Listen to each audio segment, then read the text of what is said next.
And I wanted to thank everyone for coming to this wonderful event. We are really excited to make this symposium a reality. It was a long time in the making.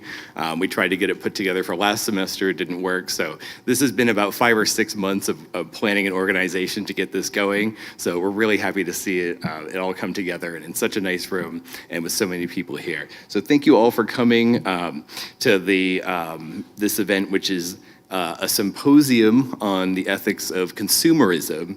What does my dollar do? Consumerism and ethics in the world today.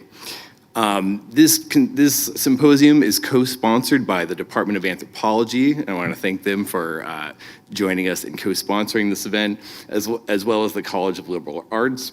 And my name is Michael Weiss. I'm a postdoctoral associate with the Responsible Governance and Sustainable Citizenship Project here at UNH, which is in the Department of Classics, Humanities, and Italian Studies. And this is our kickoff year for our GSCP, as we like to call it.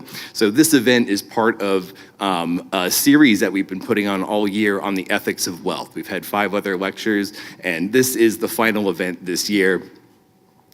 And so pretty much throughout the entire year, what we've been looking at is the ethics of and the problems associated with wealth inequality, the gap between rich and poor throughout history, and the ways that people have interpreted the gap between rich and poor and wealth inequality, issues of justice that come up in a variety of social historical periods from ancient Greece all the way to the Ottoman Empire.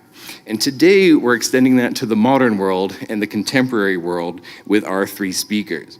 So these 3 speakers here today that you see before you all study the effects of consumerism and the ethics that are involved with wealth inequality, environmental problems, all the things that result from the choices that we make as consumers in the United States and other places like the European Union.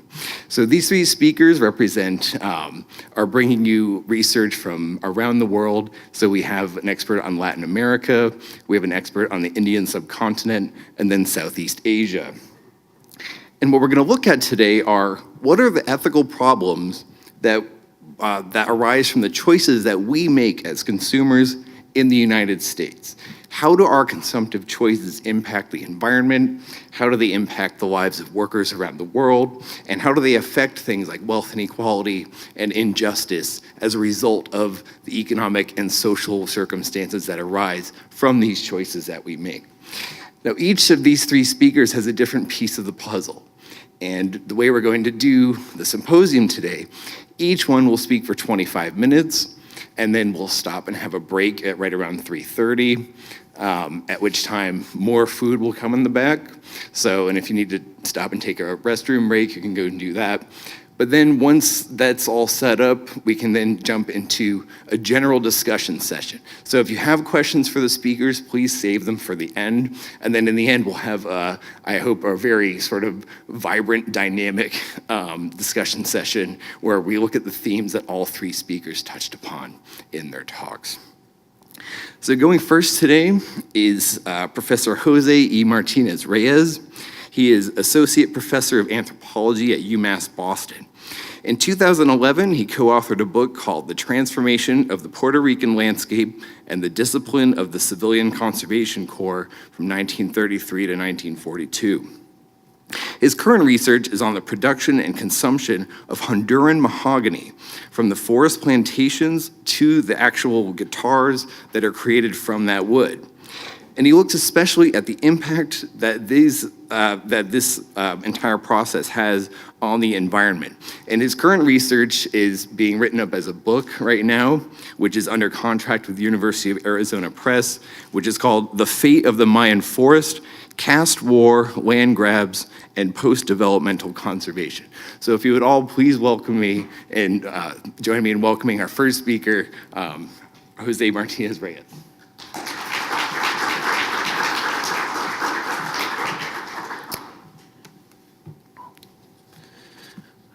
Good afternoon, everyone. Thank you for the invitation, Michael, for this event. This is actually, I should mention, I told Michael before, it's the first time that I've been here, but My wife is from New Hampshire, and she's an alum from UNH. So now I can make connections with her stories and the actual place, the university. So it's a lovely, lovely campus. So thank you for the invitation. This presentation is part of an ongoing research, and it's this one in particular based on a paper submitted and accepted at the Journal of Material Culture. So it should hopefully come out soon. And I hope it contributes to the debates that you've been having this past year on the issues of the ethics of wealth, the corporatization, labor, and trade relations, the politics of certification, and the impacts that some of these issues have on the natural environment. So in the larger version, I present a theory of what I call enviromateriality. I'm not going to spend too much time talking, but it's basically looking at a global ethnography that engages material culture and the materiality of a tree species, which is Honduran mahogany. And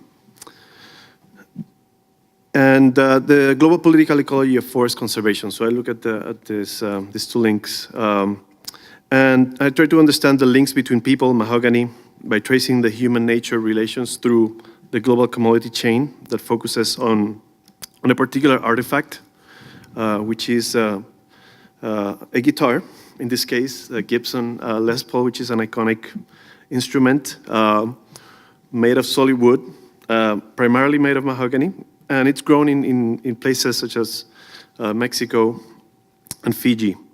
And the paper considers the phases of the links from the material production into the final product, looking at how local community relations with mahogany as trees and products, and whether certified mahogany helps create sustainability and social justice.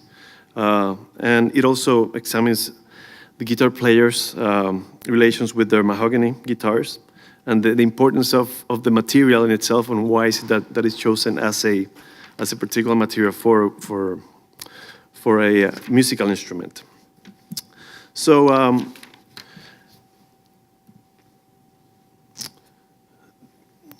there is no doubt that Honduran mahogany is one of the most highly desired tropical woods in the past 200 years. It has been used to produce a variety of artifacts, from fancy furniture and wood floors to musical instruments. Its extended use and exploitation, both legal and illegal, has placed mahogany on the list of most endangered species by CITES, which is the Convention on International Trade and Endangered Species of Wild Fauna and Flora, in 2003. The Maya forest in Quintana Roo, Mexico, which is in the Yucatan Peninsula,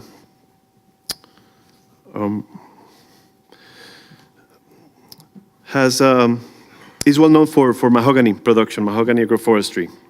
And actually, this research came as one of those anthropological accidents. While researching documents in the region for my previous fieldwork on biodiversity conservation and indigenous peoples, I came across a document that laid out plans for an association of forest ejidos in Mexico. The ejidos are the communal land holdings to support mahogany, or to supply mahogany to the Gibson Guitar Company for a model called the Gibson Smartwood Les Paul.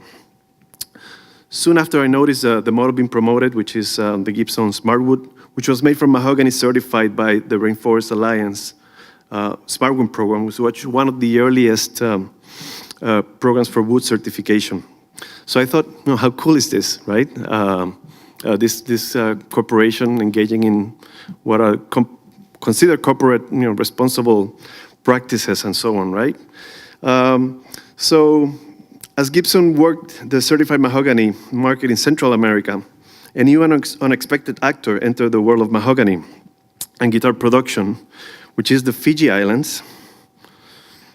And I was probably as surprised as you guys are about Fiji producing mahogany. So they don't just export fancy water, they also create mahogany. And this of course, came as a surprise And mahogany was transplanted when it was a British colony. So it's one of these, it's not a native species, but it was transplanted. With access to mahogany supplies, the Gibson Corporation is able to mass produce hundreds of electric guitars a day.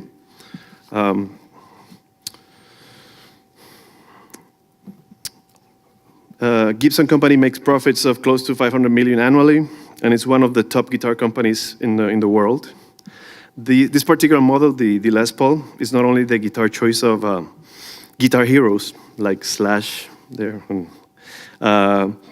but also for guitar hobbyists, collectors that rave about its tone and aesthetic appeal. Vintage Les Pauls from the 58 and 1960 era command between $30,000 to $250,000, and their modern day reproductions between $1,500 and $7,000.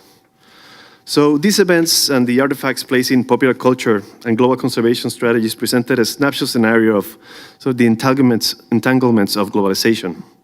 The Gibson Les Paul, an American icon in the world of popular rock music, is a commodity that contains aesthetic and sonic qualities and at the same time depends on specific tree species grown and harvested by people in tropical locations around the world.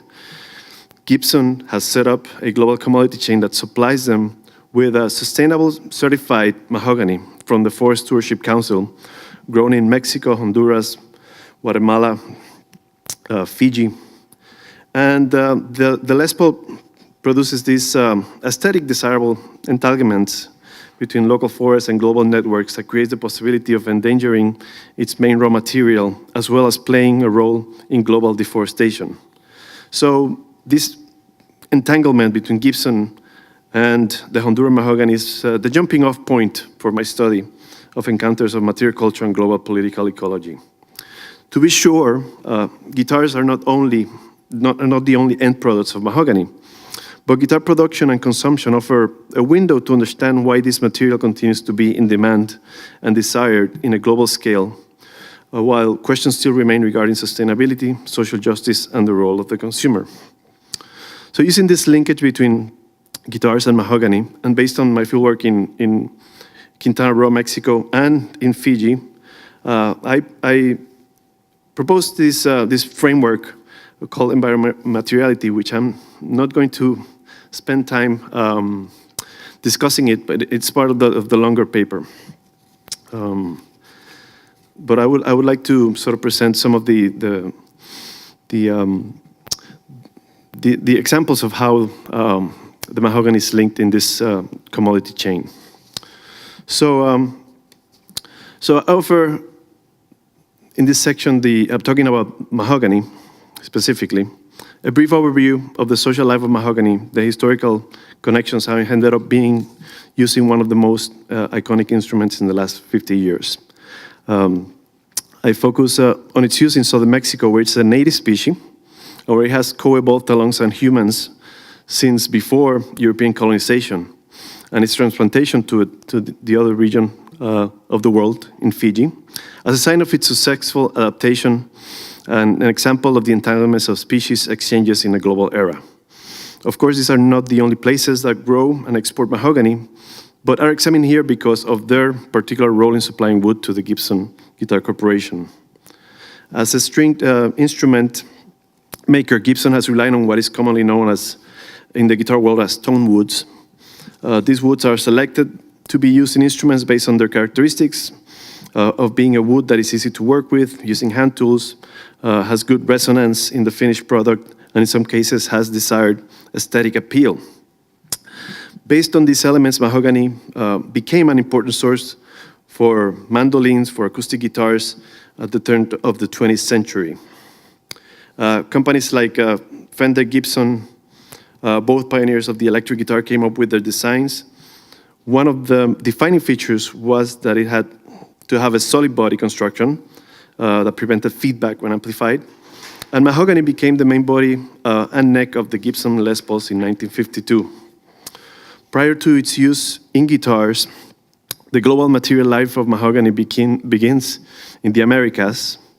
Honduran mahogany is considered to be the wood from trees of the botanical genus Swietenia, which is native to the Americas. Honduran mahogany grows naturally from the lowlands of the Yucatan Peninsula across Central America to the northeastern Amazon rainforest in South America. As a tree native to Mesoamerica, mahogany has had important use for its native inhabitants.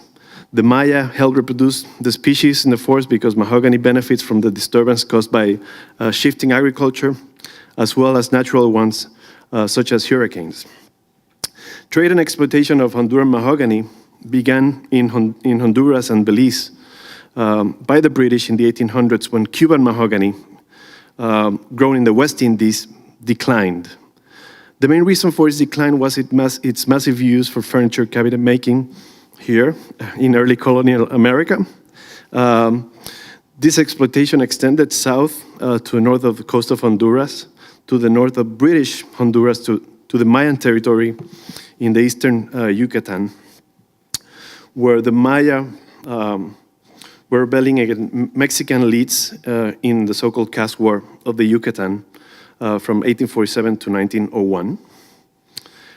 This is the region where I do my research. And they gave concessions to exploit mahogany that gave the Maya the opportunity to exchange weapons and gunpowder and other supplies from the British in order to fight the Mexicans in the Caste War of Yucatan for over 50 years.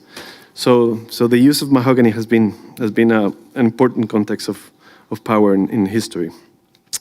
Mahogany's history is also one of transplantation, as happened to many other species by the process of colonial exchange. Honduran mahogany was brought to Fiji from British Honduras via the Kew Botanical Gardens in England after Fiji established its own botanical garden in 1881.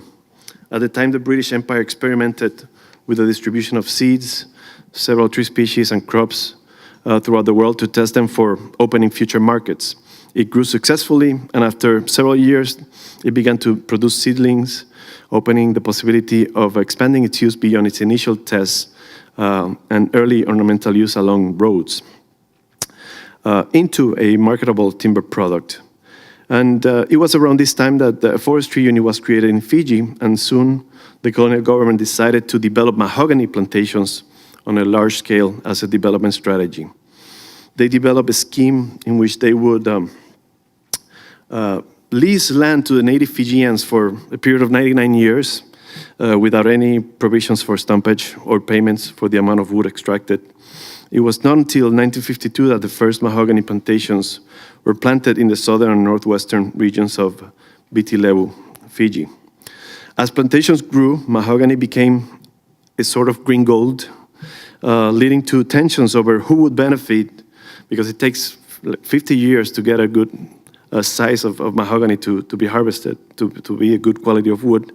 So by 2000,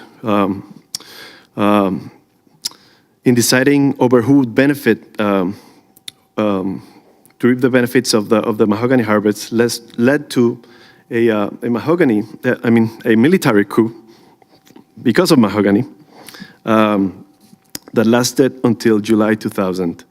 After the coup, the government introduced into parliament a bill called the Fiji Mahogany Act in 2003. It had a provision that allowed the government to inject public funds into the Fiji Hardwood Corporation. Soon, another military overthrow took place, and Commodore Boinarama came to power. A concession was given to a timber export called the Sustainable Mahogany Industries, and this caught the attention of the Gibson Corporation, who then began their association with Sustainable Mahogany Industries. And because of the vast reserve that Fiji has developed, Gibson sought to get the best of what they could produce.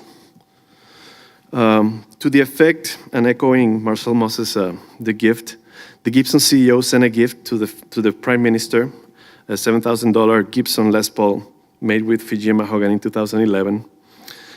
Later that year, the Prime Minister traveled to Tennessee in September 11th to sign a special agreement, but it was not ratified, and I'll explain later why, until May 2012. In that agreement, Gibson received an exclusive deal to purchase the best quality grade of mahogany that the Fiji produce. That is the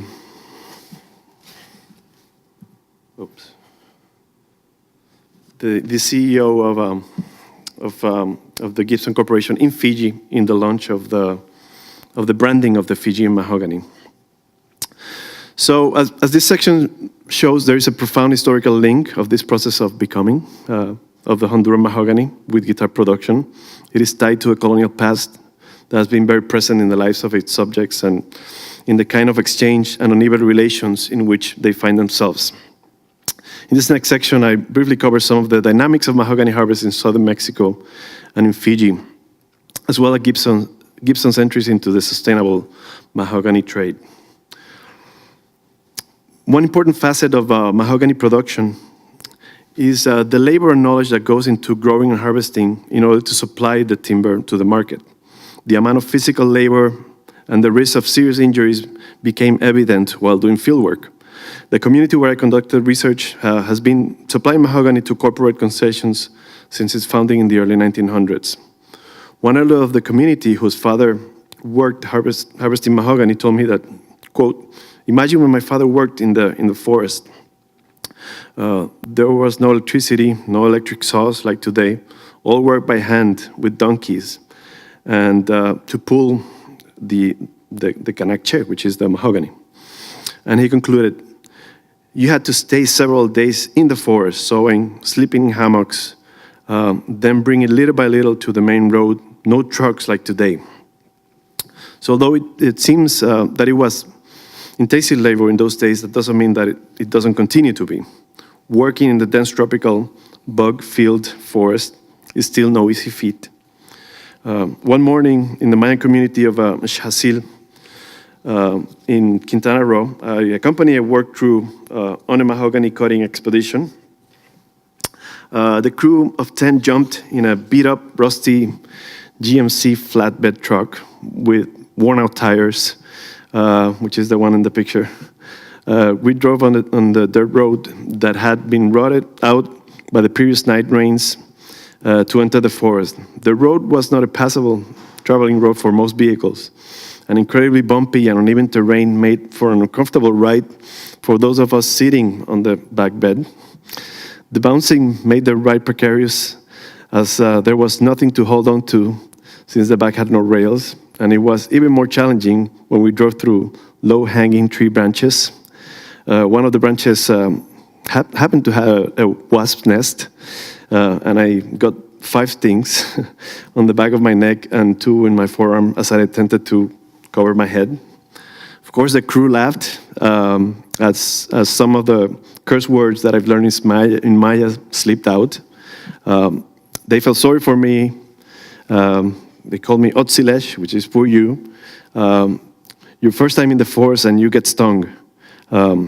That is how the forest welcomes you, they told me. One of the crew members said to me that we arrived at the base camp after a 20-kilometer drive that seemed like an eternity. Once in the base camp, there were mahogany logs that had been prepared to be loaded in the truck for the following day. They cut them into sections to make sure there were no hollow spaces inside the trunk. Next, they measured the size. One of the crew members wrote down all the numbers to keep track of the quantities, as they have to provide all these numbers to the government agency in charge of granting the annual permits. Once finished with the pile of mahogany, we jumped in the truck and went to another gathering area, and the crew followed the same process. There were people with visible scars in their bodies, others were missing fingers from their exposure to dangerous tools and big trees. These body marks, in many ways, are reminders of what the human mahogany entanglements means for the Maya. All of the labor that they were carrying out was to fulfill an order by the main mahogany supplier in the capital city of Chetumal. This supplier exports mahogany to North American wood products in Oregon to enter into the US market chain. This company distributes the mahogany to the Gibson company before making the journey. A representative from Gibson inspects the wood in the sawmill in Mexico, as they specifically request the wood to be pre-cut into neck and body blanks. and they were very rigorous in how they either decline or pass the wood. Since the launch of the Smart Wood series, Gibson has been employing this green rhetoric by arguing that countries should have a certification system so that the market can pay premium prices for the wood and thus combat the causes of deforestation. But according to my source, the mahogany growers get paid $7 per neck blank and $5 for a body blank. And this will end up in guitars that will retail between $1,000 to $7,500 for the higher end models, with some limited production artist replicas starting over $10,000 each. So this is a vast amount of profit. In Mexico, mahogany can be harvested at a minimum of 25 years, which is a really young age. Although experts agree that proper quality mahogany should be over 50 years old to reach its optimum size. In Fiji, mahogany is grown on plantation lands that are owned by native Fijians under a complex land tenure system known as the Matangali, and was leased by the government, managed by Fiji Mahogany Industries. They award these via exclusive concessions to the corporations that run the processing operation and exporting. One company called Sustainable Mahogany Industry has been the main exporter of mahogany since 2004. They supply Gibson via a company from Washington State that produces and prepares 4,500 bodies and necks for export every month.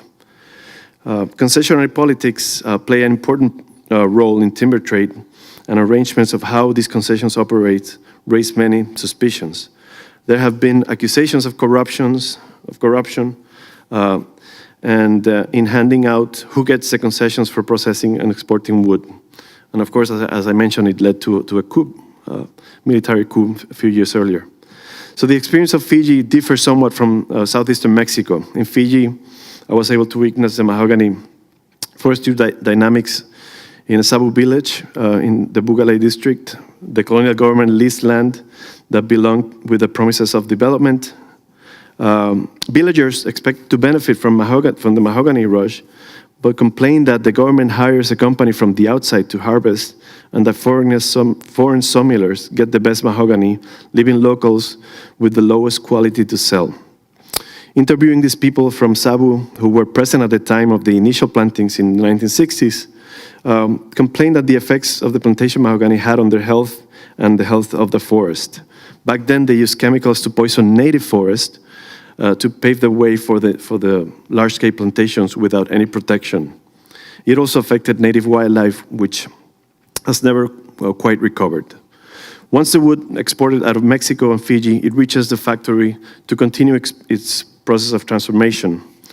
Unlike traditional luthiery, in which the instrument maker works on every aspect of the production of the instrument from beginning to end, the Gibson Les Paul is mass-produced in a factory facilitated by special machinery and a division of labor between different stages of production in an assembly line. The cutting of the bodies, necks, gluing, applying, binding inlays, and setting up for optimum playability by adjusting neck are done by different groups. How much time do I have left? Okay. So I'm going to talk a little bit about wood certification, and I'll conclude.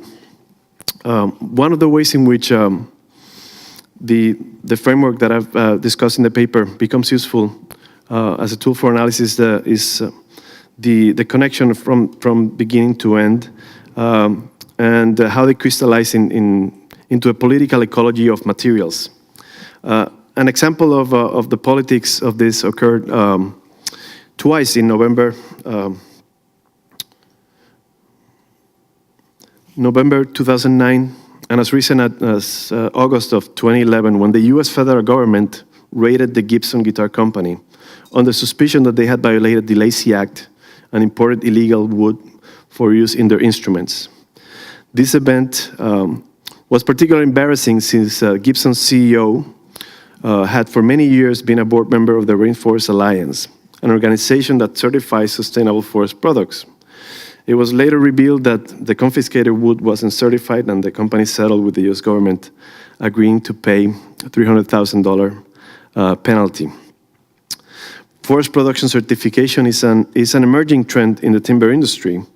Certification entities like the FSC is an attempt at the global governance by harnessing consumer power to address dysfunctional elements in the economy. Although the intentions of such efforts can be seen as a legitimate attempt to reform the troubles of depletion by making sure that the sources comply with the rules of certification, there is still a long way to go. Many critics argue that certification is not enough and stronger restrictions have to be made.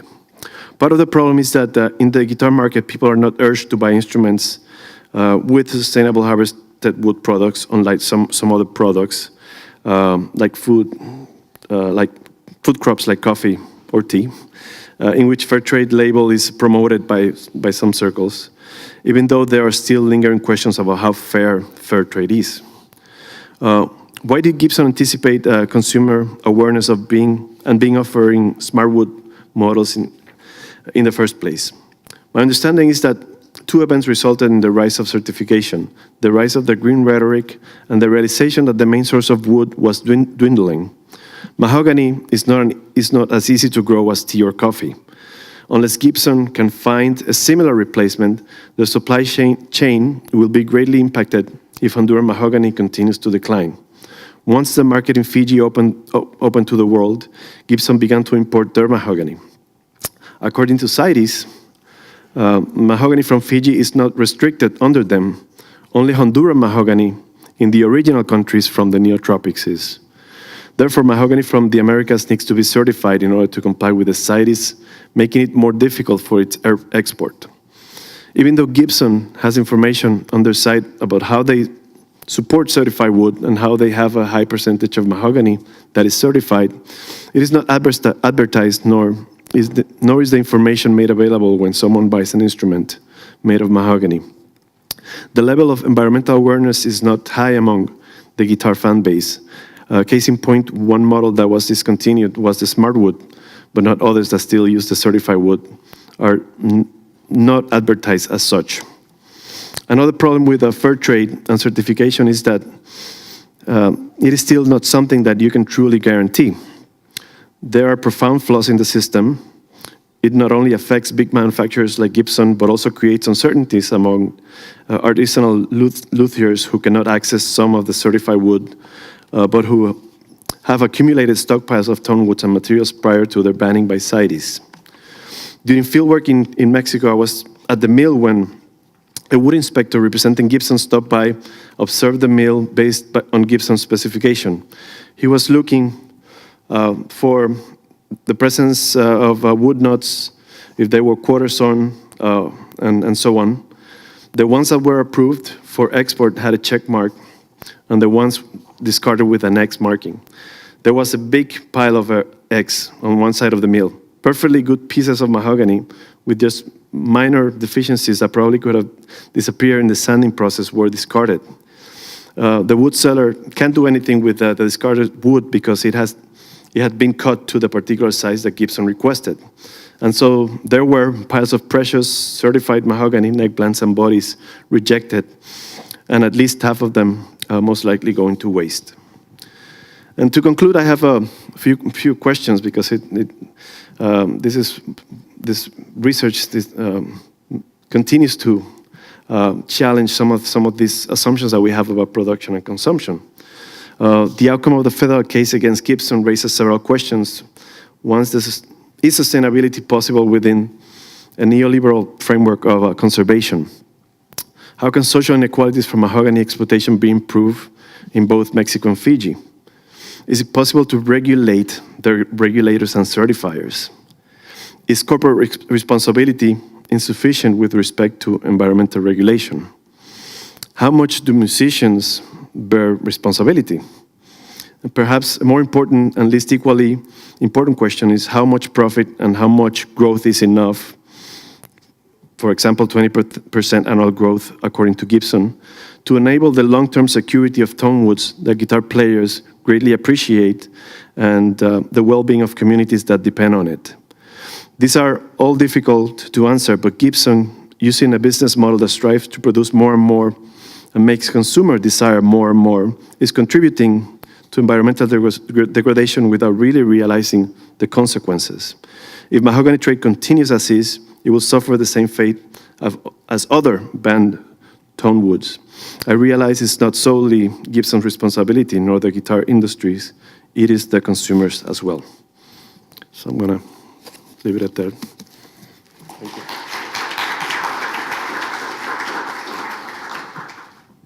Thank you so much for that wonderful talk. It's interesting to see that even certified wood can may not actually be certified. Yeah, these are just some of the issues that we're really hoping to touch upon today, so thank you so much. So everyone, yes, please hold your questions until after all our speakers are done. And I can now introduce our second speaker, who's Dr. Sarah Besky. She's postdoctoral fellow at the University of Michigan Society of Fellows and assistant professor in the Department of Anthropology and also in the School of Natural Resources and the Environment. Her 2013 book, The Darjeeling Distinction, Labor and Justice on Fair Trade Tea Plantations in India, which was just published by University of California Press, focuses on the labor relations and corporatization in the Darjeeling tea industry. And so Sarah's here today to talk to us about the ethics of consumption in India. Thank you.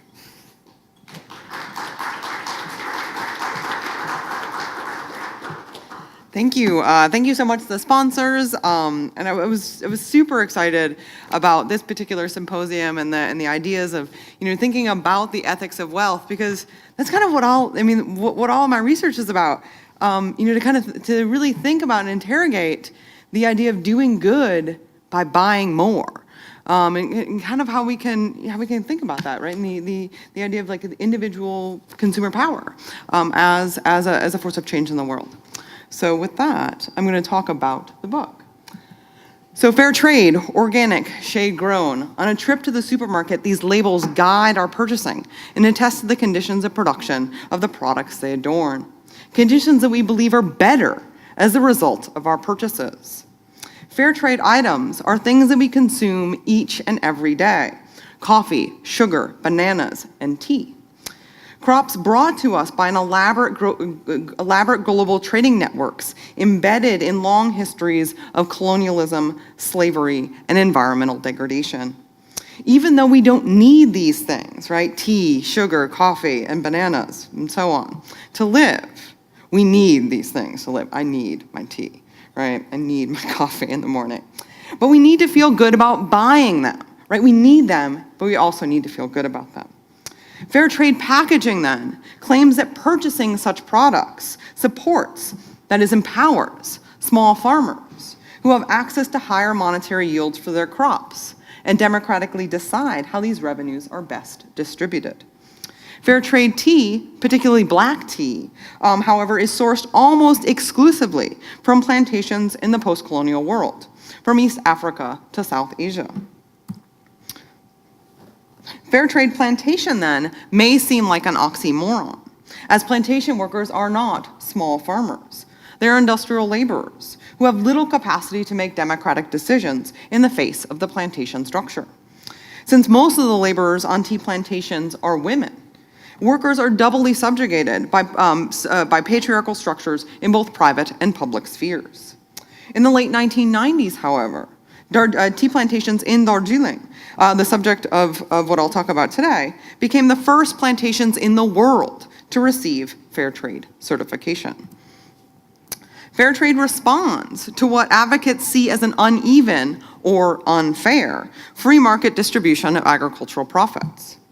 When farmers receive higher monetary yields for their products through fixed per unit prices set outside of the free market, the system of global agriculture, according to activists, becomes fair. Take a quote from Paul Rice, the founder and CEO of Fairtrade USA, quoting, "We help farmers in developing countries build sustainable businesses that positively influence their communities. We're a nonprofit, but we don't do charity." Instead, we teach disadvantaged communities to use the free market to their advantage, end quote.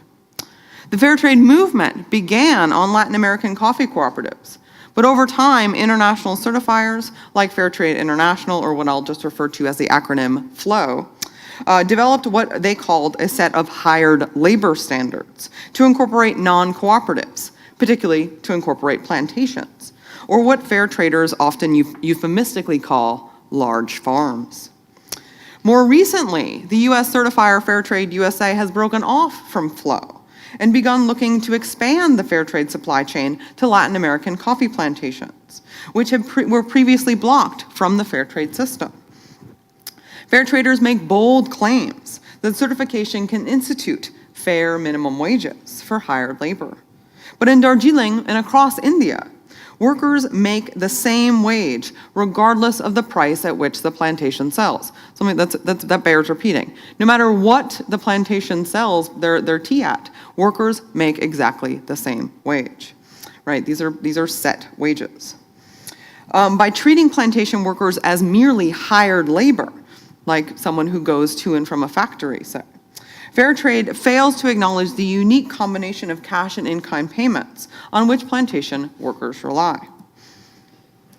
Fair trade has brought greater attention to Darjeeling on the global market, but it has created little in the way of new material obligations between owners and workers on plantations.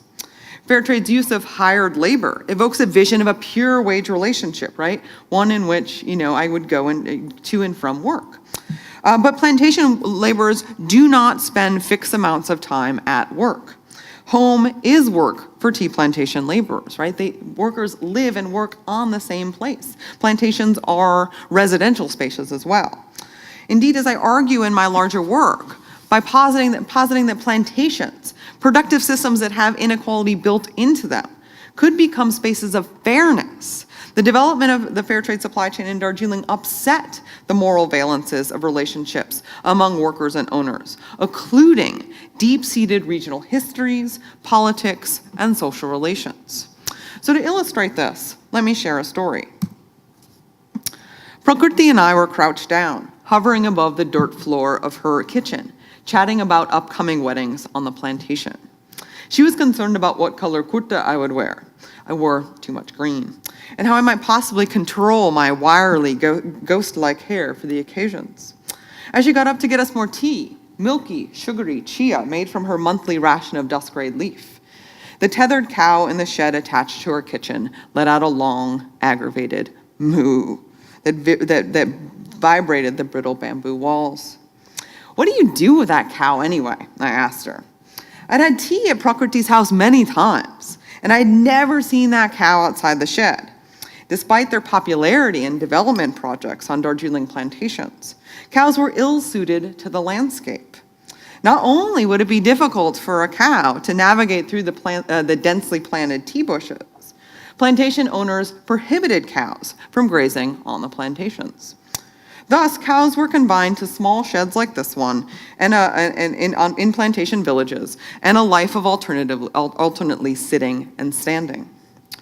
Prakriti's cow stayed in that shed all day, munching on bamboo leaves. Oh, that cow? Years ago, I got it through a fair trade loan from the company. We thought that we could sell the milk and the calves up in town. The manager said that they would buy back the dung for organics. "You don't sell those things?" I asked. "When do I have time?" she said, exasperated, pouring steaming chia into our glasses from a dented aluminum pot. "So what if I have that cow?" she said, pointing back towards the shed. "We are all poor here. I give the milk to my sister and brother, and," she paused and turned in the animal's direction, "she cannot graze anywhere. The legs of that cow are like my life, absolutely weak." The premise of this loan, of this fair trade loan, was that with this cow, Prakriti would be able to supplement the meager daily wage she received from plantation work, which she performed from 7 in the morning to 4 in the afternoon, Monday through Saturday, in addition to a suite of domestic chores. With a cow, Prakriti could sell the dung back to plantation management as organic compost, or sell her milk to her neighbors. With that extra money, Prakriti would be empowered to purchase clothes, food, and school supplies for her family. In interventions such as this, fair trade certification schemes seek to provide tea workers with alternative, non-farm, generally, individual forms of income, non-plantation work, forms of income. Fair trade's emphasis on small, low-interest loans, which have become popular in development in the Global South more generally, obscures the fact that on plantations, fair trade certification has no ability to regulate plantation wages. Instead, fair trade certification programs attempt to shift the focus away from plantation wage work, using individual non-plantation work like a loan for a cow, supported through the distribution of microloans to empower plantation workers. Prakriti's neighbors, her potential customers, were her siblings or other distant relatives who could trace their families back to the same regions of Nepal. The Darjeeling plantation system is an elaborate kin network, with marriages linking people across villages and plantations. Neighbors are far more than potential customers. Workers want plantation work to be stable. They don't necessarily want more work. Fair trade interventions then on plantations not only ignore the very fact that they are plantations, dense social networks not only between workers, but between workers and management. By recasting plantations as large farms, they also presuppose an absence of institutions that might provide support for laborers as well. Fair trade stakes its claim to value on the idea that such institutions need to be built from the ground up, thanks to the willingness of conscientious, affluent consumers in the global north to pay higher prices for foods, beverages, and handicrafts produced in the global south. Fair trade posits a market solution to third world poverty and inequality. Fair trade's vision, however, does not account for the fact that markets are being accessed not by plantation workers, but by plantation owners. This lack of engagement with local realities actually undermines existing state structures that ensure the equitable treatment of plantation laborers in India. So it's important to note that workers are not the ones calling for fair trade. In fact, many do not know what fair trade is. Instead, savvy Darjeeling plantation owners, right? And we're actually talking about plantations much different than what Jose was talking about. These are institutions owned by elite Indians and staffed by workers who have no rights to the soil. Instead, these Darjeeling plantation owners saw international certification schemes like Fair Trade, but also Rainforest Alliance, Organic, and Biodynamics, as a way to tap new markets and make more money on decreasing yields. In the remainder of the talk, I'm going to describe Prakriti's plantation, Windsor Tea Estate, and one such savvy owner, Mr. Keshav Roy. Darjeeling has become something of a testing ground for fair trade certification on plantations. Darjeeling owners, plantation owners like Mr. Roy, made themselves attractive to fair trade certifiers by adopting a language specifically of environmental stewardship and transparency. To do this, Mr. Roy drew an equal measure on New Age spirituality and the language of luxury consumption. He placed himself at the center of a plantation landscape as a benevolent, enlightened caretaker and environmental steward. He did this one tourist, one television appearance, and one cocktail party at a time. At first, Mr. Roy received resentment and scorn from other planters for subverting the status quo of Darjeeling tea production. But by the time I arrived in Darjeeling, nearly a quarter of the region's plantations were certified as fair trade. Tourists filtered in and out of what one travel article calls a teetotaler's vision of a Napa Valley wine tour. If they were lucky, they would have an audience with Mr. Roy himself. Roy would wax to visitors about the rhythms of nature and what he called a terrestrial infirma, and how they had become harmonious at Windsor. He peppered narratives about tea manufacturing with memorable and provocative one-liners about rival plantation owners. They're looking for flavor in the balance sheet, not flavor in life. If a guest asked for milk or sugar, Roy would chastise her. Would you put milk in your glass of champagne? From the factory's glassy tasting room, he would spread not only ideas about terroir and taste, but also a new set of messages about the social relations of plantation production that could render a plantation fair. Mr. Roy successfully sutured the imaginary of Darjeeling as an ecological refuge, right? This is a place that colonial administrators and civil servants have been going to for over 150 years to recuperate, to rest, to luxuriate. To the historical legacy of colonial tea production by making this legacy, including the site of plantation laborers themselves, readily available for purchase. In this fair trade imaginary, planters like Mr. Roy were not bosses, but social and environmental stewards, guardians of land and people. His land was not a plantation, but an estate or a garden. He spoke with candor about being the restless scion of a Bengali tea planting family, a globe-trotting playboy educated in England and uncertain about the prospect of returning to the remote Himalayan foothills. He recalled a trip to Windsor when his father offered him a horse and suggested he spend the holiday riding through the plantation. It was on such a ride, Roy would tell the audience, that his life changed forever. He was flung from his horse. As he fell, he was struck by a vision of light and the sound of trees calling out to him, "Save us, save us." Revived by caring female tea pluckers, Mr. Roy returned to his parents' bungalow and told them of his newfound resolve not to travel the world in search of fortune, but to become a tea planter in the family tradition. This story was the foundation of a multifaceted fetishization project in which he turned the workers and environment into consumables. In the process, he fetishized himself as well, dressing in the khaki fatigues and safari hat of a Raj-era planter, a planter who became enlightened to the degradation and of the socio-natural plantation landscape.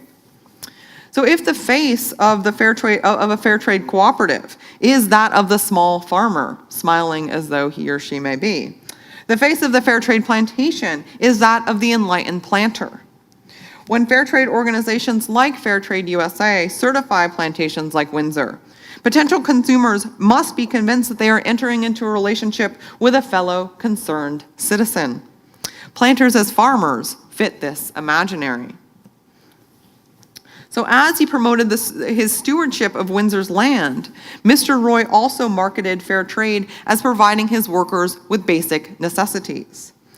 Descriptions on fair trade tea boxes and retail websites tend to tell success stories, like that of Prakriti and her cow, but also about how fair trade has provided pharmacies, housing, roads, and money to finance weddings and funerals for laborers' families. As I discovered, Indian law already mandates the provision of all of those things. But as fair trade conjures the imaginary of the benevolent farmer, it reinforces a notion that third world governments, right, cannot or will not support regional development, that they will not support workers. But this is another creative imagining of agrarian life through fair trade, where in fact, in 1951, the government of newly independent India enacted what is called the Plantations Labor Act, or what I'll call PLA, to protect workers from the mistreatment at the hands of plantation owners. Today, the PLA continues to guarantee workers' welfare, mandating that owners provide what workers call facilities, right? Housing, healthcare, food rations, and schooling for their children, in addition to a suite of other material things. They provided these things in addition to daily wages, which were kept, albeit artificially low, because of the provision of these material things.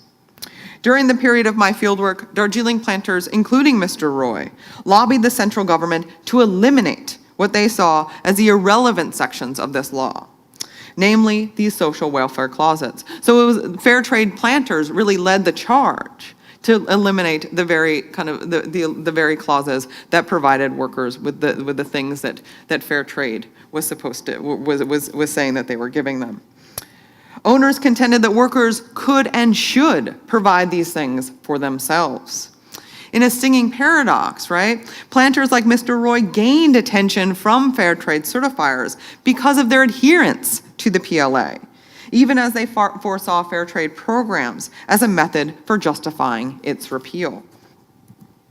So just as a side note, it's important to note that we can boil down fair trade really just to two numbers, right? There's a lot of stories, there's a lot of qualitative descriptions around fair trade, but really there's two numbers that are meaningful in fair trade. One is minimum prices, and the other are premiums. Fair trade organizations like Fair Trade USA or FLO set minimum prices, and these are ideally higher than the going market value for a given certified product. So there's a minimum price for Darjeeling tea, there's a minimum price for Assam tea, there's a minimum price for Guatemalan coffee, and so on and so forth. The fair trade premium, on the other hand, is a little extra bit of money set by FLO for a given product. And this product, just like the premium, varies across different regions and grades of a given product. The premium is paid on top of the minimum price. So it's kind of an X plus Y equals Z kind of arrangement in which X is the minimum price, Y is the premium, and Z is the cost for the retailers, but X and Y must be paid separately, X being the cost, and premiums being this kind of discrete economic number that must be kept separate, and I'll continue on. The premium is supposed to be paid separately, right, so that so workers and community members can democratically decide how to best distribute it. But in Darjeeling, it is actually exempt from this obligation regarding the fair trade premium. While on plantations outside of Darjeeling, the premium must be spent on projects for measurably improving the socioeconomic condition of workers. Fair trade certifiers make an exemption in the case of Darjeeling production. The exemption states, in the case of Darjeeling, the basic needs of workers, right, what workers call facilities, housing, water, and sanitation, may be partly financed through the fair trade premium. This is due in part, or this is due to the critical economic situation of Darjeeling, end quote. Without any explanation on the part of fair trade certifiers of what the critical economic situation is, fair trade certifiers allow owners to use the premium, right? This money that consumers or retailers pass on to consumers to cover the cost of facilities, to cover the cost of adhering to Indian labor law. While there is no clear evidence that in Darjeeling, planters are less capable than other plantation regions of meeting their PLA obligations, this Darjeeling exemption persists. I could never get a clear reason from fair trade officials as to why this exemption was in place. And in fact, one standard officer I talked to did not even know it existed. So on coffee cooperatives, members decide themselves how to spend the premium. But on tea plantations, what's called a joint body, composed of management and supposedly democratically elected workers, distributes the premium, or what's left of it. Producers, right, on these large farm structures then, include not just workers, but also plantation owners and managers, and they must manage profits jointly. According to FLO, the composition of the joint body should reflect the composition of the workforce, meaning that on a plantation where over 60% of the workforce are women, the joint body should contain a proportional number of women. On Windsor's joint body, there were more women than men, but these women came almost exclusively from one village, the one closest to Mr. Roy's bungalow and in his direct gaze. So Jigme and Bhumika, two children of a tea plantation worker on Windsor, describe the paradox of the joint body and fair trade's vision. Quoting, Jigme said, "You try calling a joint body meeting. You will be unsuccessful because people will not be around. But how much fair trade money has come in?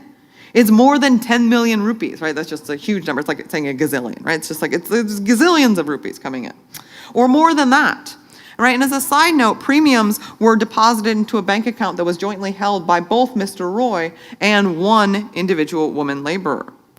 It's useless, he said. The company will make all the profit and there will be no development. What has the joint body done till now? Have you seen?" Bhumika added, "And Roy is the president of the joint body, and the rest of the people are under him." Jigme continued, "There is no money. It is all over. Before they used to give loans, up to 10,000 rupees a worker. Now they don't even give that. They say that they don't have any money, but nobody can speak. Nobody can say these things. They're afraid, Bhumika clarified. The company took away all the jobs of those who spoke out. That's what happened, end quote. So joint body members were appointed by Mr. Roy, not elected. And when Mr. Roy saw fit, they could be replaced. Jigme went on about how I should try to figure out where the money went and how Roy had spent it. Bhumika contemplated this and said, actually, you know what's behind all this, Sarah? It's the culture. The Sahab the owner has kept all the clever people under his hands. We are simple and foolish and greedy for work. Well, we live here, so we respect the joint body representatives, but they never say that they want to do something. So all the members are under his hands because he provides them with extended facilities. He gives them non-monetary benefits. And they get extremely light work. If tea garden workers themselves say this, right, they themselves give this critique, it would be better. But we do not work on the plantation. If we say this, they will say, where did they come from? And why are they saying these things about me?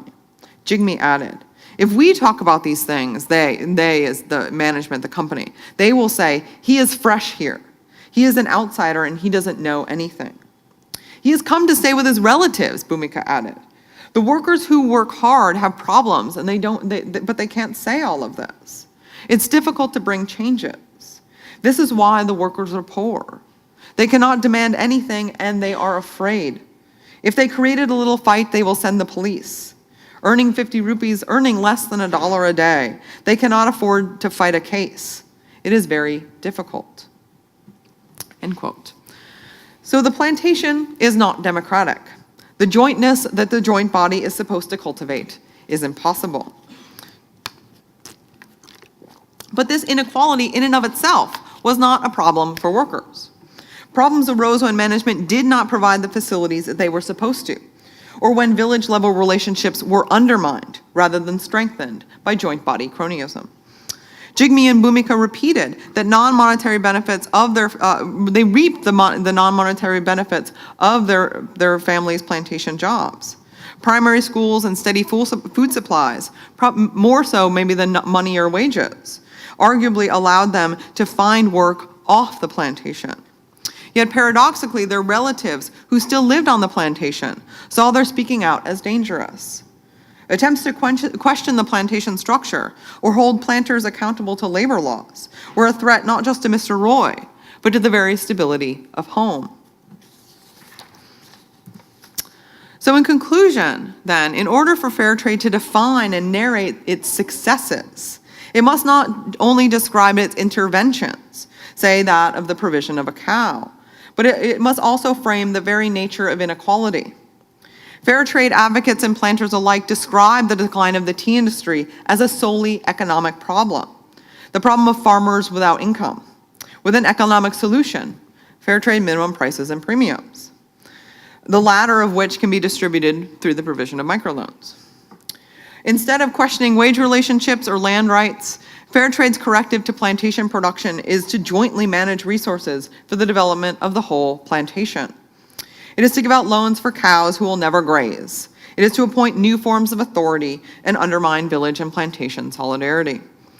Fair trade is selling a dream of equitable social relations in empirically unequal productive conditions, and sales are booming.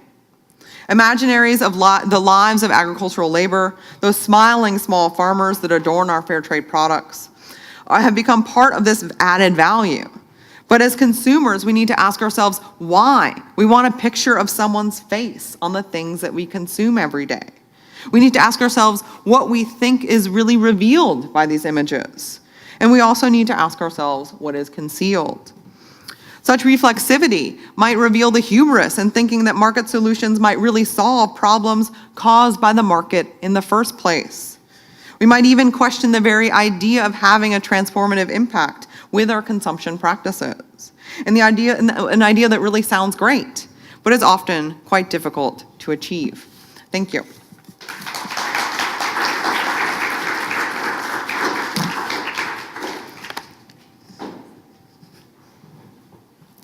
Thank you so much for that fascinating lecture. It's terrifying when you actually see what the rhetoric behind these things are, and then when you see the reality that lies beneath. So please join me in welcoming our last speaker here, Dr. Tjon Soei. She's a postdoctoral researcher at the Study of European Contract Law at the University of Amsterdam, and she's currently working on her postdoctoral project, Consuming Contested Commodities, which explores the gender neutrality in private law. And she's also working on the projects regarding sweatshops and the textile production of Southeast Asia. And she's here to talk to us a little bit about that today. So thank you.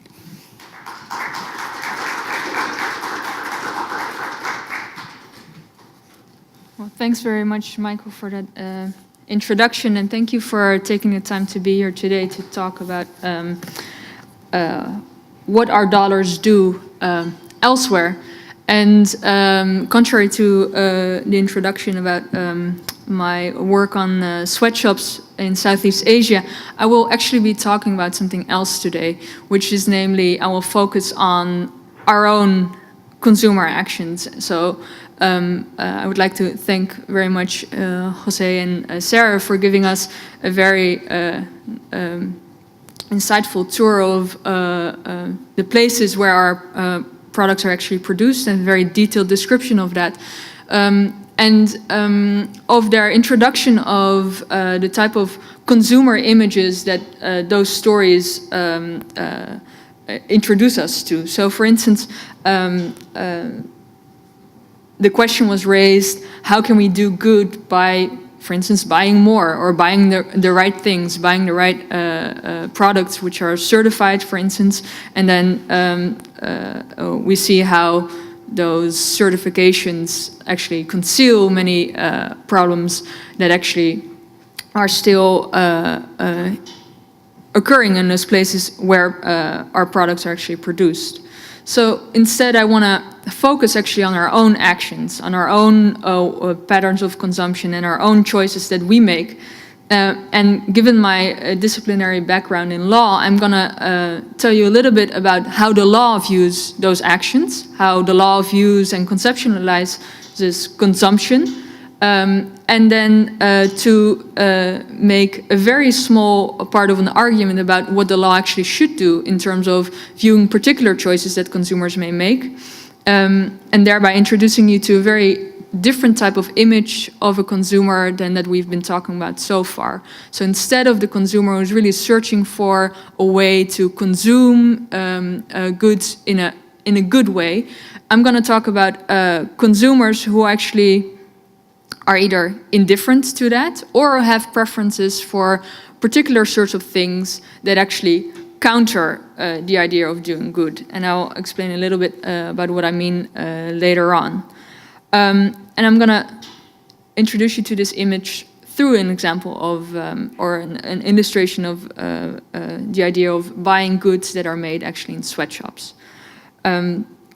So my focus will be on consumer actions that have adverse implications for others elsewhere, namely those people who produce our goods.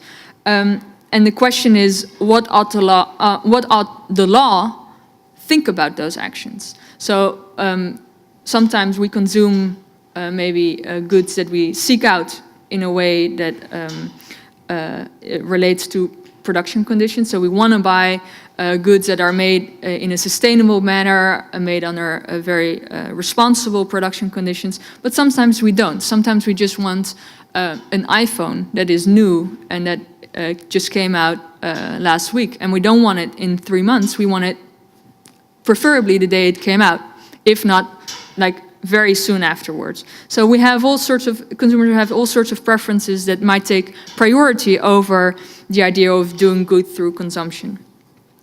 Now, let me say a little bit about what the law, and I say the law as if the law is the same everywhere, but I'll speak about it in a simplified way, but I'm basing what I say on my study of legal systems in the European Union, which are internally very diverse in many ways, and law in the European Union is very different from the law that is in place in the United States as well.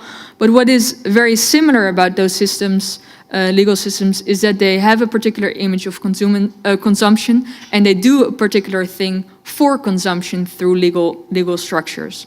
So let me say first a little bit about how the law or how our actions can adversely affect others. So sometimes, often, the actions we undertake have a negative implication on other people. And those implications can be called negative externalities in some sense. So, for instance, when I buy an iPhone, I have a very old iPhone, but let's imagine I bought an iPhone 6 very recently because it just came out. That action of buying a particular iPhone has negative implications for others, namely, I'm in a very small way excluding everybody else from being able to buy that particular iPhone because I just did it. So nobody else is now able to buy that iPhone. So we can say that's a negative or an adverse implication of my action on other people. And generally we say, well, you don't have to take that into account, right? Because otherwise, what can we actually freely do if you have to take into account how your actions in the world, in a complex society that is also under influence of globalization, how can you actually know what those negative implications are, and thereby actually make choices in a way that is reasonably unconstrained, right? So we say most of the negative implications that our actions have, we don't have to take into account, and the law says nothing about those things. But some actions that we undertake, the law actually, that have adverse effects on others, are actually prohibited by the law. So, for instance, there are many things that the law will say we cannot consume. So we cannot consume, for instance, well, in some places here you might be able to, but in some places you cannot consume guns or child porn or things of that sort because they are regarded as, well, first of all, they have adverse effects on others around us and our society as a whole, and we have a conception of what that looks like, and that is a thing that the law is actively trying to not endorse and not facilitate. But many of our actions that do have adverse implications are not prohibited by the law. And a class of those actions are actually actions that are called consumer activities or consumer sales, because the law generally thinks of consumption in a very constructive and positive way. Namely, consumption is usually viewed as a way to create economic growth. So after the financial crisis, for instance, there were many people who said, well, what the state should do is now make sure that people are able to consume, because consumption will keep be advantageous to the economic development. So consumption is generally viewed in a positive way because it creates economic growth, it creates welfare for us, and so on. Also, in liberal societies, we tend to think of consumption as a part of our private sphere, in a sense. The private sphere in which we can choose what to consume, how much to consume, when to consume it, and we don't want anybody else telling us what to do about those things. We have an ideal of being autonomous persons that are free to undertake those actions without being told by the state or by the law on how to do those things. So there are good normative justifications for why the law views consumption in these positive ways. But I take the example of a consumption activity that has adverse effects elsewhere, and then I want to show you why I think the law can also do something else in those particular cases. So while consumption activities by and large are viewed by the law as positive things, I also mentioned some examples of things that are actually excluded from the idea of consumption by the law, such as the buying of guns, of child porn, even we can think of political votes. You cannot say, well, I can vote if you have the money for it, just pay me something and you can vote whatever you want on my behalf. Those are things in our society that we think, well, those are, that creates a society that we actually don't value. We don't want that. But these ideas are really connected to the idea of the subject matter of consumption. So they're attached to the thing or the idea of or the social relationship that you're selling or that you're buying. So, for instance, guns cannot be bought in most places in the European Union because they're guns, not because some guns are maybe have a less harmful effect than other guns. It's just the case that the gun itself cannot be bought and sold freely on the market. In some cases, actually, the adverse implications of buying a particular good are significant for the law, but rarely are they significant for the law in a decisive way, in a way that is sufficient for the law to say, well, we're not going to facilitate those consumption choices. A example of a situation in which the law does say something or tries to not facilitate those activities is, for instance, on the basis of intentions and purposes that we have when we consume. So, for instance, usually you can buy knives, kitchen knives, freely on the market. But if I go to a store and say, well, I would like to have a knife for the purpose of killing this person, right? I have a very annoying neighbor and I want a good knife. I say to the seller, I want a really good knife that really can, that can really get him. Then the law says, well, usually you can buy a knife and we'll facilitate the transaction. But since you have a really immoral purpose, the law is not going to help you get this knife for a good price, or even get a knife after you paid for it. You're on your own. In this case, you have not necessarily done something criminal, because just speaking of the intention to kill somebody in some systems is perfectly fine as long as you don't actually do it. So what I just tried to convey to you is the idea that generally the law thinks consumption is great, economic growth, personal autonomy.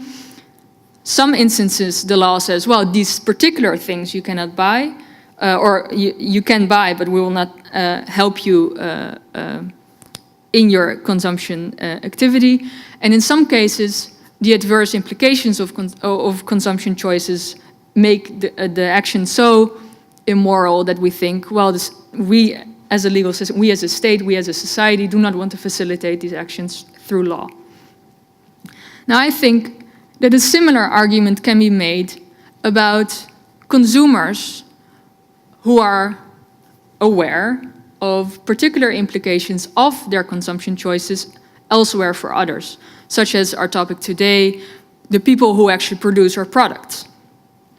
And I will need to say a lot to make the whole argument, because I base it on an idea of consumption activities that create adverse implications for others elsewhere that are foreseeable and that are contrary to a notion of social justice or a notion of justice that we have in society. I will not go into any theoretical discussion of theories of justice today. I'm just going to focus a little bit on the idea of there being a causal relationship between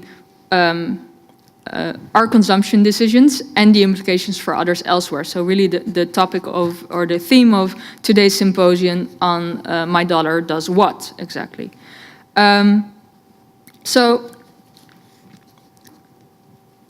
is there really a causal relation between our consumption actions and the implications or the situations under which people produce the products that we buy?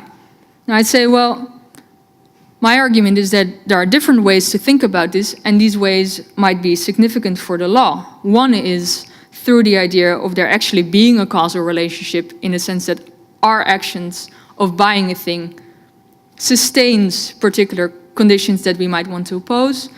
And on the other hand, we might want to say, well, in some cases, there's not actually a causal relationship, but since we are aware of the fact that our products are produced in a particular way, we should not want to facilitate those actions. So I'll say a little bit about those two situations and then sum up. So first of all, the causal relationship. How can we think of this? Well, I think I said something about this when I began speaking about, for instance, iPhones. I think the terms and conditions under which we can consume are often related to the conditions under which our products are made. So, for instance, this may not hold true for a Gibson guitar, but consumption goods that are really susceptible to fashion and are really susceptible to, you know, the need or actually the preference of consumers to want particular goods really quickly may put pressure on the supply chain to produce under certain conditions that can actually get a lot of goods out there very quickly and on a very short term. And those conditions in the supply chain may negatively impact the ways our products can be made. So in some instances, the conditions under which we can consume are really inversely related to the production conditions under which those products are made. Moreover, instead of thinking about individual consumption conditions, it is also, we can also think of consumption choices as not being necessary or like the creative force of, for instance, sweatshops, but they do contribute to the creation of a sort of demand on a macro level that is necessary for instance, corporations to want to produce in this particular way and for supply chains to be structured in a certain way. So aggregate consumption of, for instance, sweatshop goods sustain the existence of deplorable production conditions elsewhere. And since the law is applicable to consumption decisions that people make, not on an individual basis, but in a large manner, we could say, well, if that is true, then the law has a normative reason to not want to facilitate such activity in our own countries, on our own markets. So this is one way of making the argument that the law should maybe think as significant the negative implications that our actions or that our consumption conditions or consumption choices have on the production conditions of the goods that we buy. Now, another way of making this argument is to say, well, this causal relationship is really shaky. In most cases, the argument doesn't hold. But in other cases, we could say, well, consumers sometimes are really fooled by certifications, so they will buy fair trade goods because they think, oh, this must be produced well. But in other cases, consumers don't really, first of all, don't really care, or they're indifferent, or they're just seeking to buy the cheapest option, right? They don't want to pay a premium for a certain certificate. They just want to buy the thing that works well in terms of what it can do, its functionality, and a favorable price. Now, if it is also true that that consumer knows in that particular instance that the product he or she is buying is produced in a certain way, and you could say, well, it's very difficult generally to know these things, but in other cases it's not so difficult because we are made aware of particular production conditions through the media. When really disasters happen elsewhere, we become very aware, or at least you could argue we should be aware, because we cannot ignore the production conditions under which our own products are made, really. So if it's true that consumers are aware of those conditions, then, and they also benefit from those conditions, you could say, well, the law then has a normative reason not to want to facilitate that, because you're creating in people the idea that, you know, sure, sweatshops elsewhere are really awful, but it's great for me because I'm benefiting from those conditions in particular ways. I get cheaper goods, I get them quicker, all those sorts of things. So you could say, well, generally the law is not gonna want to create a society in which people are really getting incentives to want those conditions, well, maybe not to exist, to be created to begin with. But once they're there, we don't have incentives anymore to fight those structures in society if it's true that our personal lives are really profiting from their existence. So in other words, in instances in which consumers are aware of the benefits that they get from deplorable production conditions, the state, our society, and we may have good reasons for our law to be structured in a way that negatively views such consumption choices. So to sum up, I'm not sure if I am over time or I'm fine. Just to sum up, so generally, our legal systems in the West, at least in the European continent, view consumption really favorable. And they actually give consumers extra rights to enhance consumption, to induce people to consume more. And there are many good reasons we have to do that because, well, as I said, they might be creating economic growth, and it might serve our ideal of having a liberal and autonomous society. However, I think in some instances our law should give significance to the adverse implications of our consumptions in the two ways that I said. So if we know that there is a causal relationship between the terms and the conditions under which we consume and the way that those products are produced, and on the other hand, in those instances in which we are aware that our goods are produced in those ways, such that we might have less strong reasons to oppose their continued existence. So that is really part of the argument that I wanted to make. I think the way we think about law and the way that our products are produced is often in a way through thinking, well, there's codes of conduct, there's a corporate social responsibility, and there's a way of creating information for consumers through certificates and other ways to really help us do good through consumption. And so my talk is only to say we should do all those things if they are actually working, and I think other people are doing excellent work on trying to show in the ways that are not and the way in which we can improve those things. But what I'm trying to say is that we should also look at those instances in which our view of ourselves as consumers should be a little bit more grim, because our choices are not just based on the idea that we want to do good, but maybe primarily and in an important way serving our self-interest in a way that maybe we want our laws not to facilitate and endorse. So that. Thank you.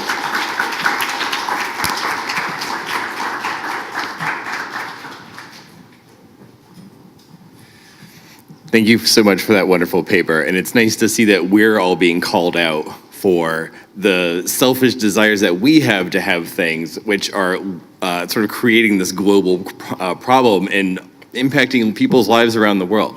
So it's nice to be able to think that, yeah, we actually can do something to change. And we can go into this a little bit more in our discussion period, but for right now, I'd like to take about maybe 5 to 10 minute break. I know a lot of you have to leave, but we'll also have refreshments come in the back, and whoever can stay, we'd love to have you for our discussion session afterwards. So, but if you'd please let me join me in thanking the speakers one more time for their wonderful. So for this question and answer period, what we're going to do is I'll walk around with a microphone for whoever wants to ask questions of the speaker. And if you would make sure to actually speak into the microphone, we're recording all of this to be put on our website. So make sure that you can that the microphone's picking up what you're saying. And the speakers also, I'll ask you to speak into the microphone when you're responding, if you would. So those of you at the back, I don't know if you would want to move up a little bit just to make it easier to move the microphone around the room. Thank you. So we had 3 really amazing papers which touched upon, pretty much every aspect of ethics of consumerism that you could hope to in an hour and a half. And I know I have a lot of questions myself, but I wanted to start and see if any of you in the audience wanted to get the discussion going with any burning questions you had for either one or for all of our speakers. Hello, thank you. I enjoyed all of these talks. I wanted to ask, this might be most for Sarah, but it might have broader applicability as well, whether for fair trade or any other sort of certifying organization, whether the right to organize, whether labor unions are part of it. Is this on? On paper, yes. But it's way messier than that, right? I mean, like the actual standards documents say that, labor unions should be able to voice their own opinions, and there should be, there's actually talk right now about making sure a labor union organizer, or at least a registered member of a labor union, is on the joint body. So labor organizing in India is really, really complicated. It's not like there's one singular tea plantation labor union. Every political party has its own tea plantation labor union, and so there's 7, 8 different political parties on a given plantation or a given region. So every different political party has its own union, But in a lot of these tea regions over the last 20 years, we see more and more of a single party having monopoly control over a given region. So that's in the case of Assam and Darjeeling, where I work. And really problematically, when there's just one union and there's not that kind of multivocal or kind of give and take or just general fighting between different unions from different parties, for the representation or for workers. When there's just one union, and it's actually a lot easier to buy them off, and that's actually what we see in tea regions, because tea union organizers are not professional organizers. They're appointed from the workforce. Where in the case of jute in India or a couple other different industries, there's professional organizers that are not from the workforce. In India, they're from the workforce, and they live right there on the plantation. They're not commuting in to say, and we see really, really weak unions so it's kind of a really long answer to say I wish that unions were stronger than they are, and it's actually the reasons why they're not strong is actually about 20 years of political change in these tea growing regions. But fair trade makes a lot of talk about union representation and the right to collectively organize, but never actually looks at what a union might actually look like and what it actually might mean on the ground in these tea plantation or any plantation context in which they're intervening. So it's on paper, but they don't do anything.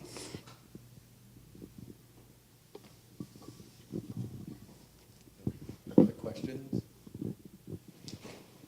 Yeah. Hi guys. I don't normally speak into microphones, but thank you for your presentations. I have a question for any three of you guys. As a consumer, I'm always skeptical of the marketing of companies and saying like, oh, we're green and like our products are good, you're helping out the workers and everything. But my question is, how can we as consumers determine the truth about a company's green rhetoric or their marketing towards their product? Like, how do we know the truth,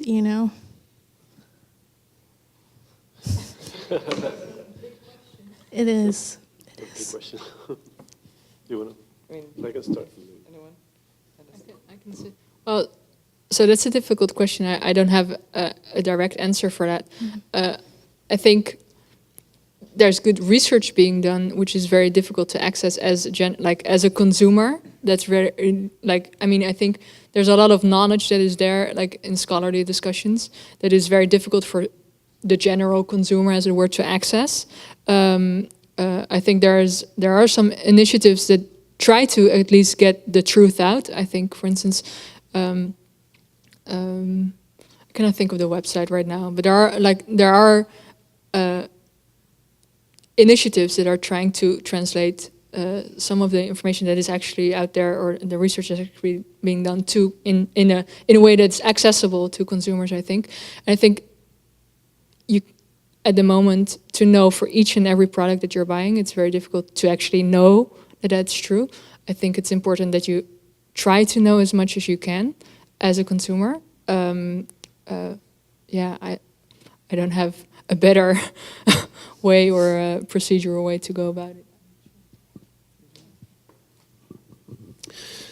Yes, this is a difficult question, and I think it is. It probably varies also depending on the crop or the product as well. I mean, there's different instances, and one of the questions that I posed was, so do we or can we regulate the regulators? Yeah. And who can do that? And I know for the timber industry, the Forestry Stewardship Council is the one that certifies most of these products around the world. And there's this there's an interesting website. It's called the FSC Watch. But I mean, it's just activists that are basically documenting the failings of the FSC. But that is difficult to put out in the public, right? I mean, who has time to look at all these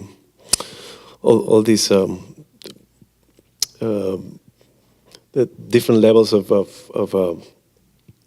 surveying, who does that, who does what, and so on. And the thing is that these products, they go through different steps to different locations, and at some point in the commodity chain, that's where the problem lies, right? So, in particular, the timber industry, and this became obvious to me when in Mexico, for instance, there was one buyer for all the mahogany, the supposedly certified one and the non-certified.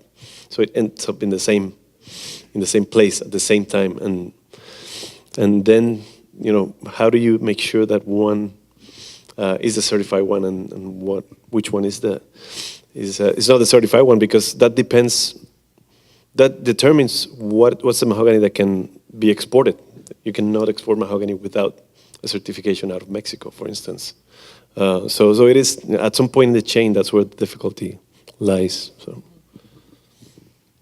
And just really short, I think it's just really important to remember, specifically in the case of labeled products, that like labels are symbols, right? They don't mean on their own, like not like anything means on its own, but like, you know, they index, right, this larger social field that we access, or we kind of mentally go imagine when we look at a particular label, right? And maybe in like that, and just to kind of to know that, like, or to think about that labels are kind of consumer shortcuts, right? That's what they're meant to do. They're meant to take a lot of that work, to not do what you're saying. So there's a paradox there.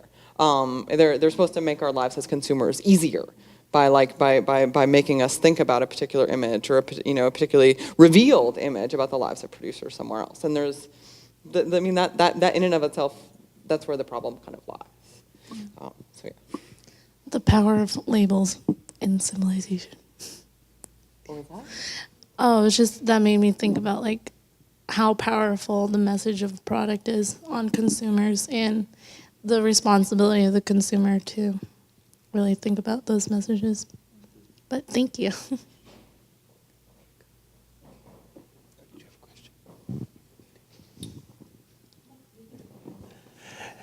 Thanks so much. So my question is two-part, and I'm going to do my best to articulate it. The first is, I'm hearing in all three of your presentations critiques of capitalism, its human effects and its environmental effects.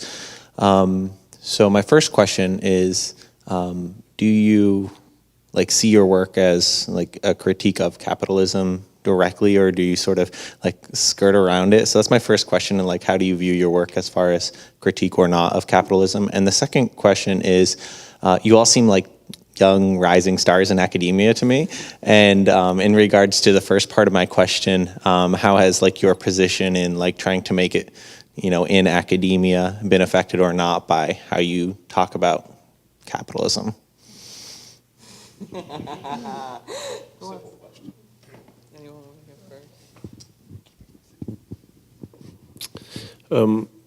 In terms of the first one, has it affected? Not in my case. So I think there's a space in anthropology to be critical of dominant ideologies and so forth. So I don't know if in other workplaces if it works differently, but it is definitely there is a critique. I mean, it is important to understand how the market works and operates, and there are some fundamental flaws in capitalism, and sort of pointing them out. I think it's an important part of our critique, and we are not necessarily advocating a transformation or a complete overhaul or a call for revolution, right? But there are things that seem wrong with the system, and we, at least from a moral, whatever moral point of view, hope for the possibilities of changing these instances of injustices that result out of these long historical processes, right? And markets have existed before capitalism, so it's not necessarily intrinsic. And there are possibilities of having markets without the extreme inequalities that capitalism developed, in my point of view. So I do, but I didn't. I mean, so I do think about myself as someone who studies capitalism, and particularly kind of critical studies of capitalism. But I didn't know that until somewhere in the middle of doing my work. Like I didn't set out as a graduate student to do a critical study of capitalism, but then I realized, especially as I'm kind of formulating a new book, and that's actually what I'm deeply concerned about, is how do we kind of understand larger systems of production and consumption and circulation, right? Right, because the fascinating thing about capitalism, right, and this is Marx, is things have to keep circulating in order for capitalism to work. When things stop, that's the anarchist vision, to stop the flow of everything, right? This is me quoting David Harvey, quoting George Bush, but after an example of that is after September 11th, when the economy was kind of crippled, right? George Bush had to kind of get out there and be you have to keep buying things, right? Otherwise, the whole system will crumble. And there's something kind of just perplexing and fascinating about that this system that we're enveloped in, that we created, that is this undefinable monstrous kind of entity and social process, as a thing to study. And that's actually what I love anthropology, because anthropology is the project of making things really messy and making things really complicated, and so to take a complicated thing and even make it even more complicated, and to disaggregate it and just make things even more just messy, right? And trying to understand the relationships between relationships, as opposed to just maybe perhaps causal relationships, is what I see. And it's actually really exciting to do that right now in anthropology, where labor is something that is kind of maybe not the most exciting, or was as something kind of a bygone era in anthropology. And what's so exciting is that it's actually coming back into the fore. And I would say in the last 5 or 6 years, and seeing new graduate projects and what people are interested in, that people are particularly studying labor as it pertains to capital circulation, is super exciting to me. And that's kind of to answer your question on where is the study of capitalism in the academy. Well, thanks for that question as well. I don't think I'm yet at the stage where Sarah is. I don't phrase it in those particular terms. I think in the area in which I work, it's people would say I'm critical of, for instance, neoliberal justifications for law that say, well, the justification for a typical for a law is generally economic analysis of law, which might actually, if I at some point think it through, be a critique of capitalism as a system as a whole. But I think I have maybe a better answer for the second part of your question, which is on how choosing this particular subject affects, like a career trajectory in academia. For me personally, it's quite, I think, particular because I'm working in a field of contract law, which people tend to think not of these issues that I'm speaking of. So people tend not to think about issues of social justice, whereas on the other side, people who work on issues of social justice hear contract law and think, what's that? They tend to think about other areas of law. And so in working in this field, I do find that I find audiences in which I have to explain either one side of what I'm doing or the other side. And there are, of course, resistance to connecting the two to each other. So in that sense, I'm working in a very niche subject that might make it more difficult to fit in. But in other ways, it's easier because, you can move between certain things and say, well, I'm doing that and I'm doing that. So it's like linking two things together. So it's not necessarily, I think, a disadvantage. Too.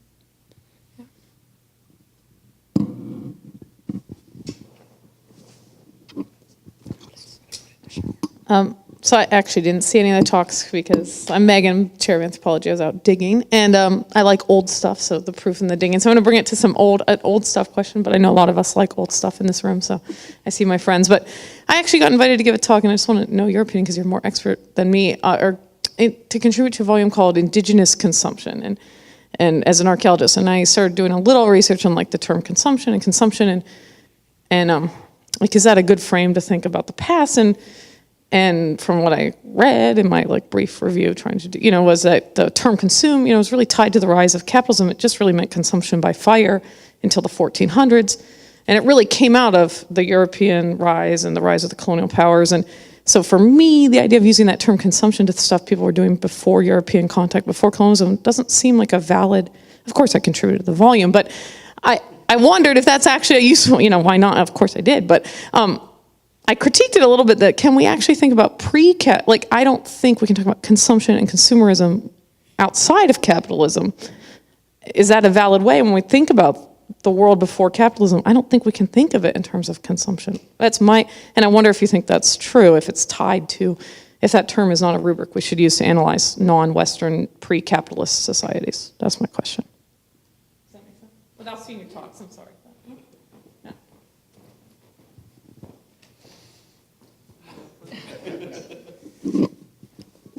Yeah, that's a really good question, and I don't think I have an answer for it. I mean,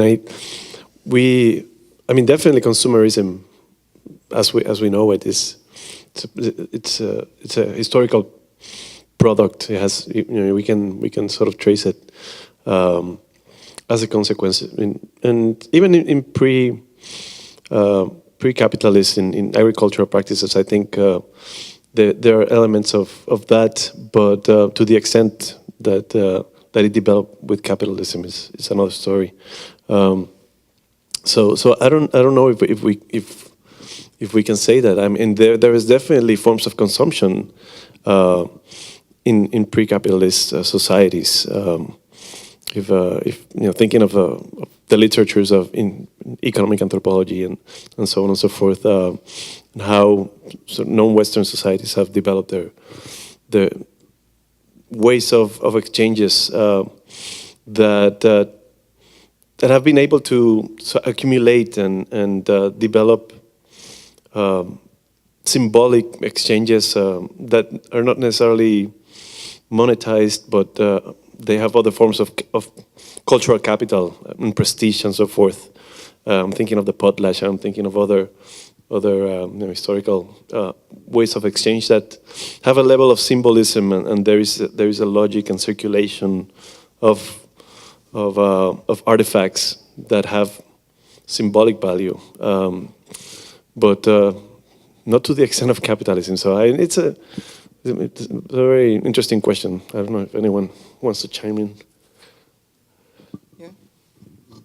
Well, the question is absolutely beyond this the scope of my expertise. But what I would think about, or what I would ask, is what the concept of consumption is that you're really talking about. So in my work, it's really the consumer and consumer law. It has really a particular, very legal definition that is technical in a sense. You know, it's a way, as an individual, you exchange outside the realm of professional purposes and so on. And even that is difficult to define. You know, if you're, for instance, working from the home and you're buying an office chair, are you then a consumer? Are you then consuming the chair because you're also sitting on it when you're watching TV, or are you then not consuming it because, so even then it becomes non-consumption if you're buying it for the purpose of your business, for the legal in the sense that I'm or in the scope that I'm working, then you're not consuming, you're actually transacting as a business. So for me,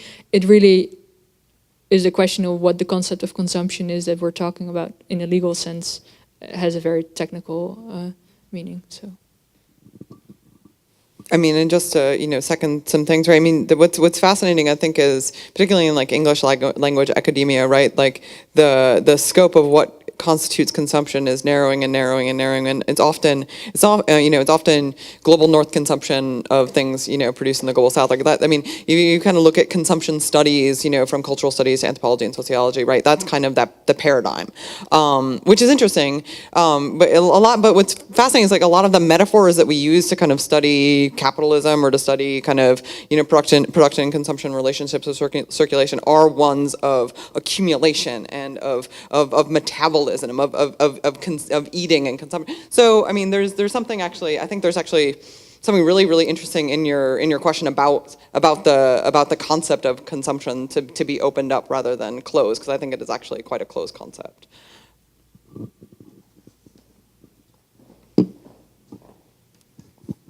Hello. I have two questions too. The first question is there such thing as an ethical way to be a consumer? And the second question is what do you think needs to change? How we go about with these things like tea, mahogany, and sweatshops, or consumer culture in general.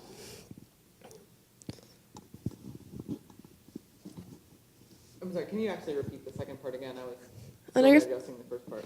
No, you're fine. Consuming the first part.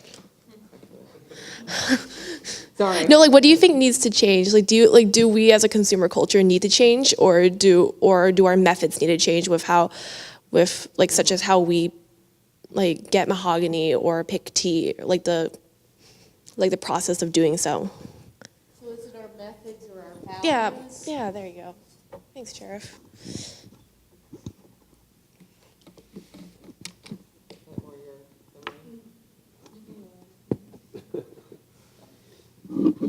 I'll just take on the first part for now.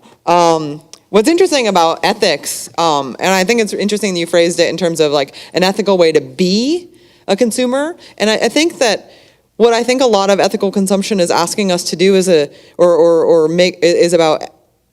an ethical way to feel like a consumer.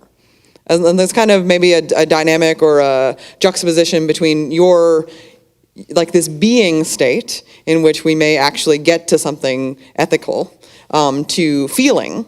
And the market is, or the market that we are kind of talking about is about, it hinges upon consumers feeling like they're doing something, feeling like they're intervening, right? And that's what's so fascinating to me about, something like fair trade or Rainforest Alliance certified wood is by an individual purchase of a Gibson guitar, by the individual purchase of a box of tea, right? By me as an individual, I can intervene in the life of someone else and feel better about myself, right? And that's an ethical choice, right? Or that is something that is deemed, right? Deemed by the subject, right? As something that perhaps is more and it's a more so than other things, right? It's more ethical than the alternative, right? Which is what you opened up some of those alternative forms of consumption.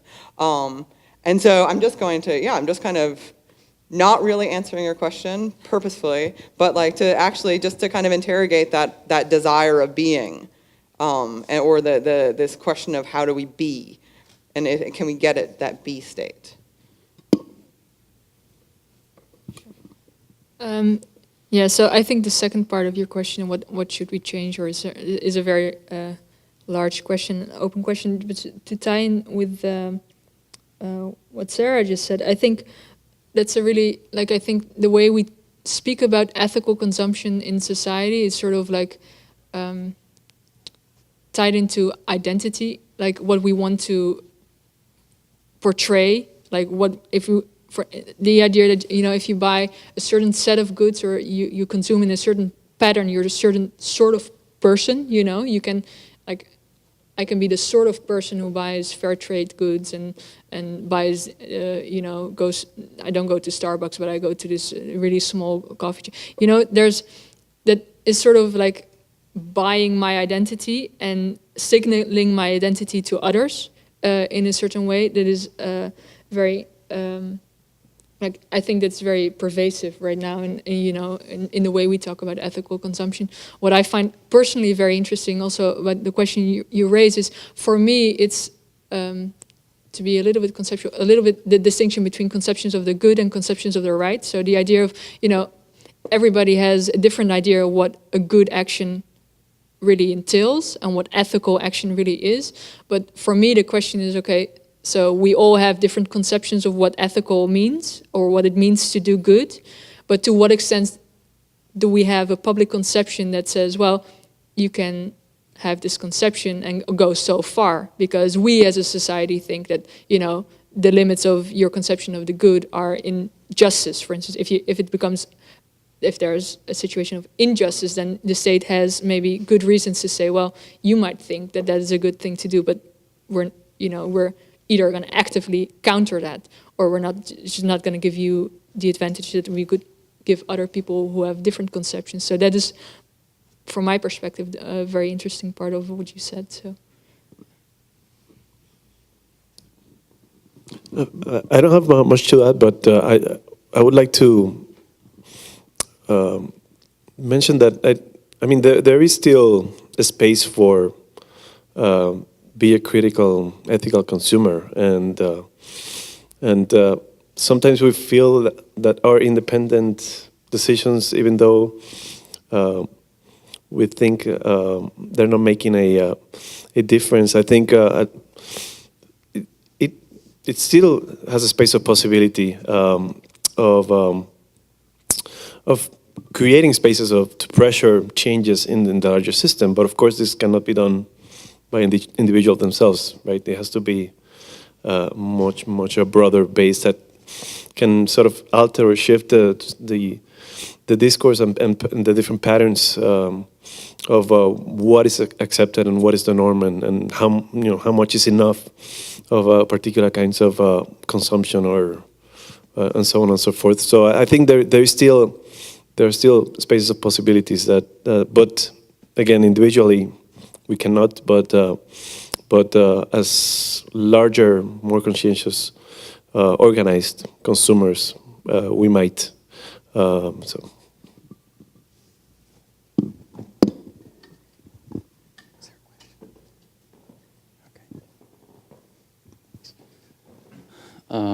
The woman in the middle, what is your name?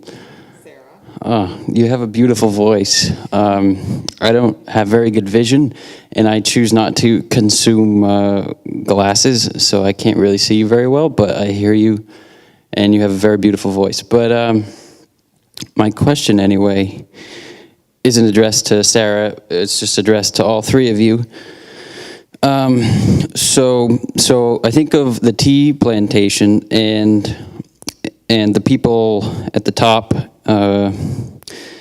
Roy, having, living in luxury, and then the people toward the bottom doing all the work. They kind of like, one is a life of ease, it seems like, and the other is of difficulty. Sorry, I'm making a lot of breathing sounds into the microphone. So I think the relationship between the ease and difficulty is the wage. It keeps the worker at a kind of arm's length relationship. And the same can be said of most businesses in the world, They just pay them a wage and that's it. But then I think of something like the circus, and you have a bunch of different like roles, like the performers, the people who set up, the bosses who organize the money, and it's like a different organization. Instead of making money for money's sake, they make money to keep the circus going. And so I just wonder if we could structure, what you guys think of structuring businesses like that. I mean, I'm not saying do away with private property or anything, because like the performers in a circus will still make the most money, and as they should. They're the most talented, but they don't go home and like aspire to be like the boss, because the boss he makes money too, but no one envies the boss because he's got to organize everything. It's just his job. But the people take money, even the workers, they take money out of the business just to live, and they depend on the business that way instead of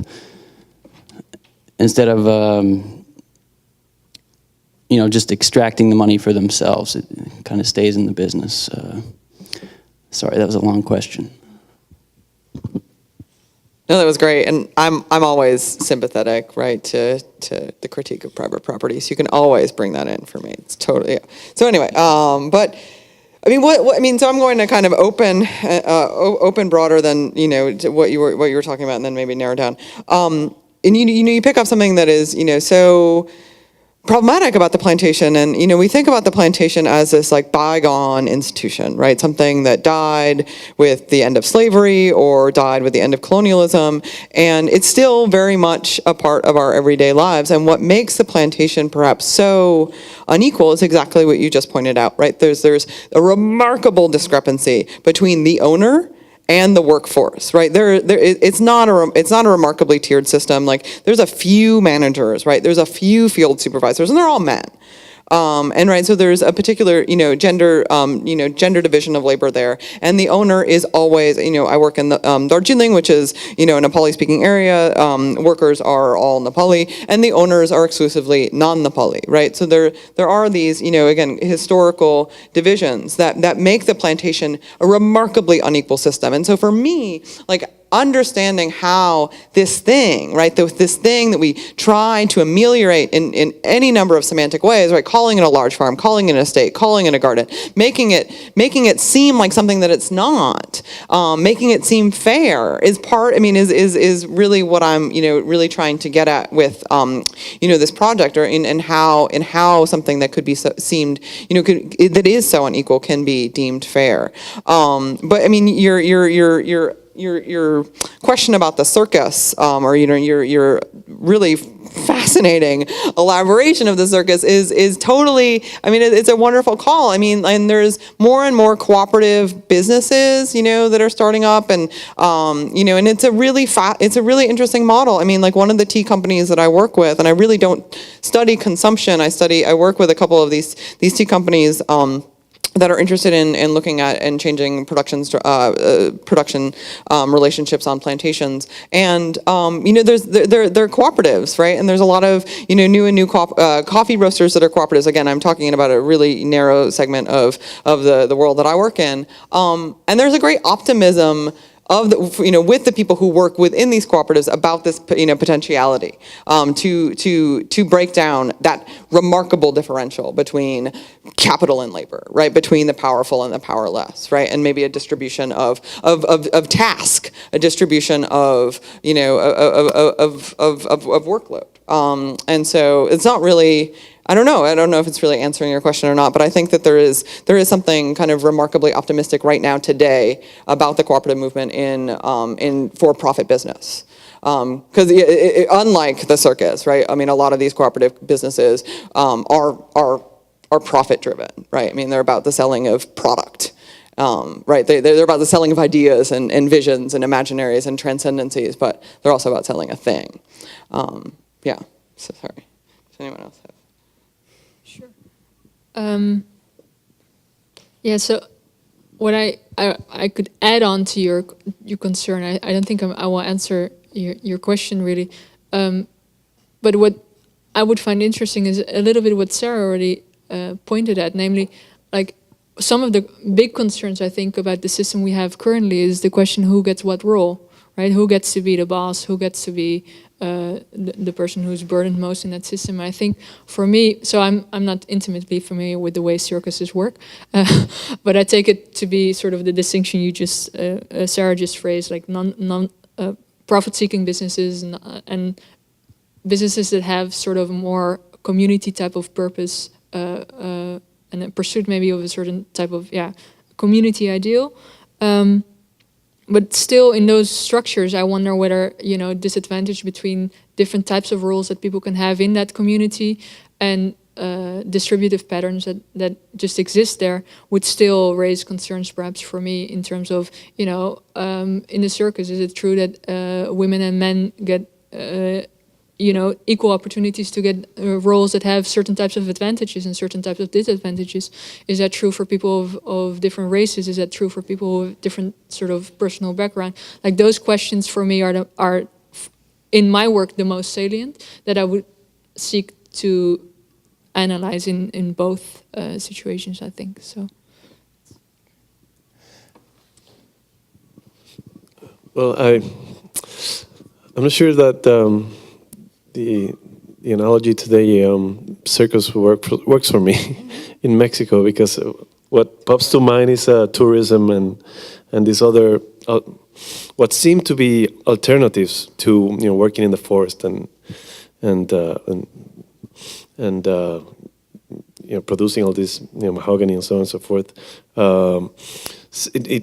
It's an open way of some of the younger people to go out and working on alternative source of income and so forth. But there is that performance also. It is not as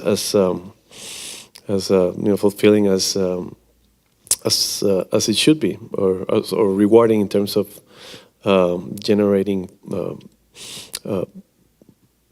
just forms of incomes and so forth, better forms of incomes.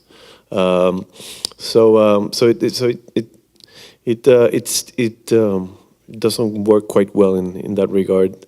But that doesn't mean that there are any alternatives and that there are other things that emerge, right? That can sort of work in different ways of organizing, or also of resisting the sort of the larger structure, which is what makes it all possible, and in terms of the organization of the market and the product and making people produce for the world market as a consequence. And in my work, I've seen spaces in which people just want to cut those ties, and that's where the alternative for them lies, in terms of seeking spaces of autonomy and much more control for the local groups, as opposed to being just controlled by outside, big capitalist corporations and so on and so forth. Okay, other questions?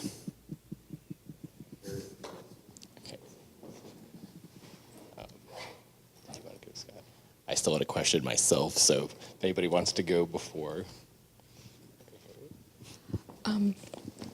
So we've been talking about the negative effects of consuming, and I wanted to ask if there are negative effects of boycotting, and how, if so, assuming that there are some, how we compare the negative effects of consuming versus boycotting.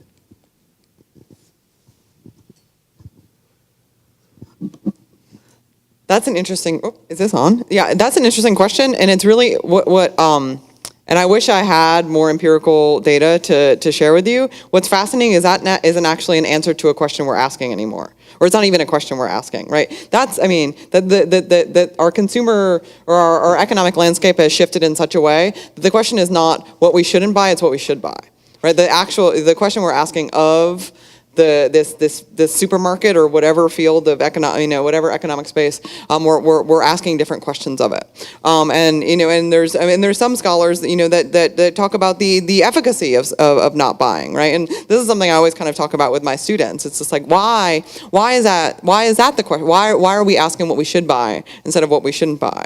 And it's large scale boycotts were something that have been effective, particularly in the case of labor, but we don't see it anymore, right? We're not seeing it today, and like the rhetoric has changed so much around the ethics of consumption, right? That it's not really part of our parlance anymore, right? I think, so again, it's I wish I knew more. I wish I had some more contemporary examples, but I don't.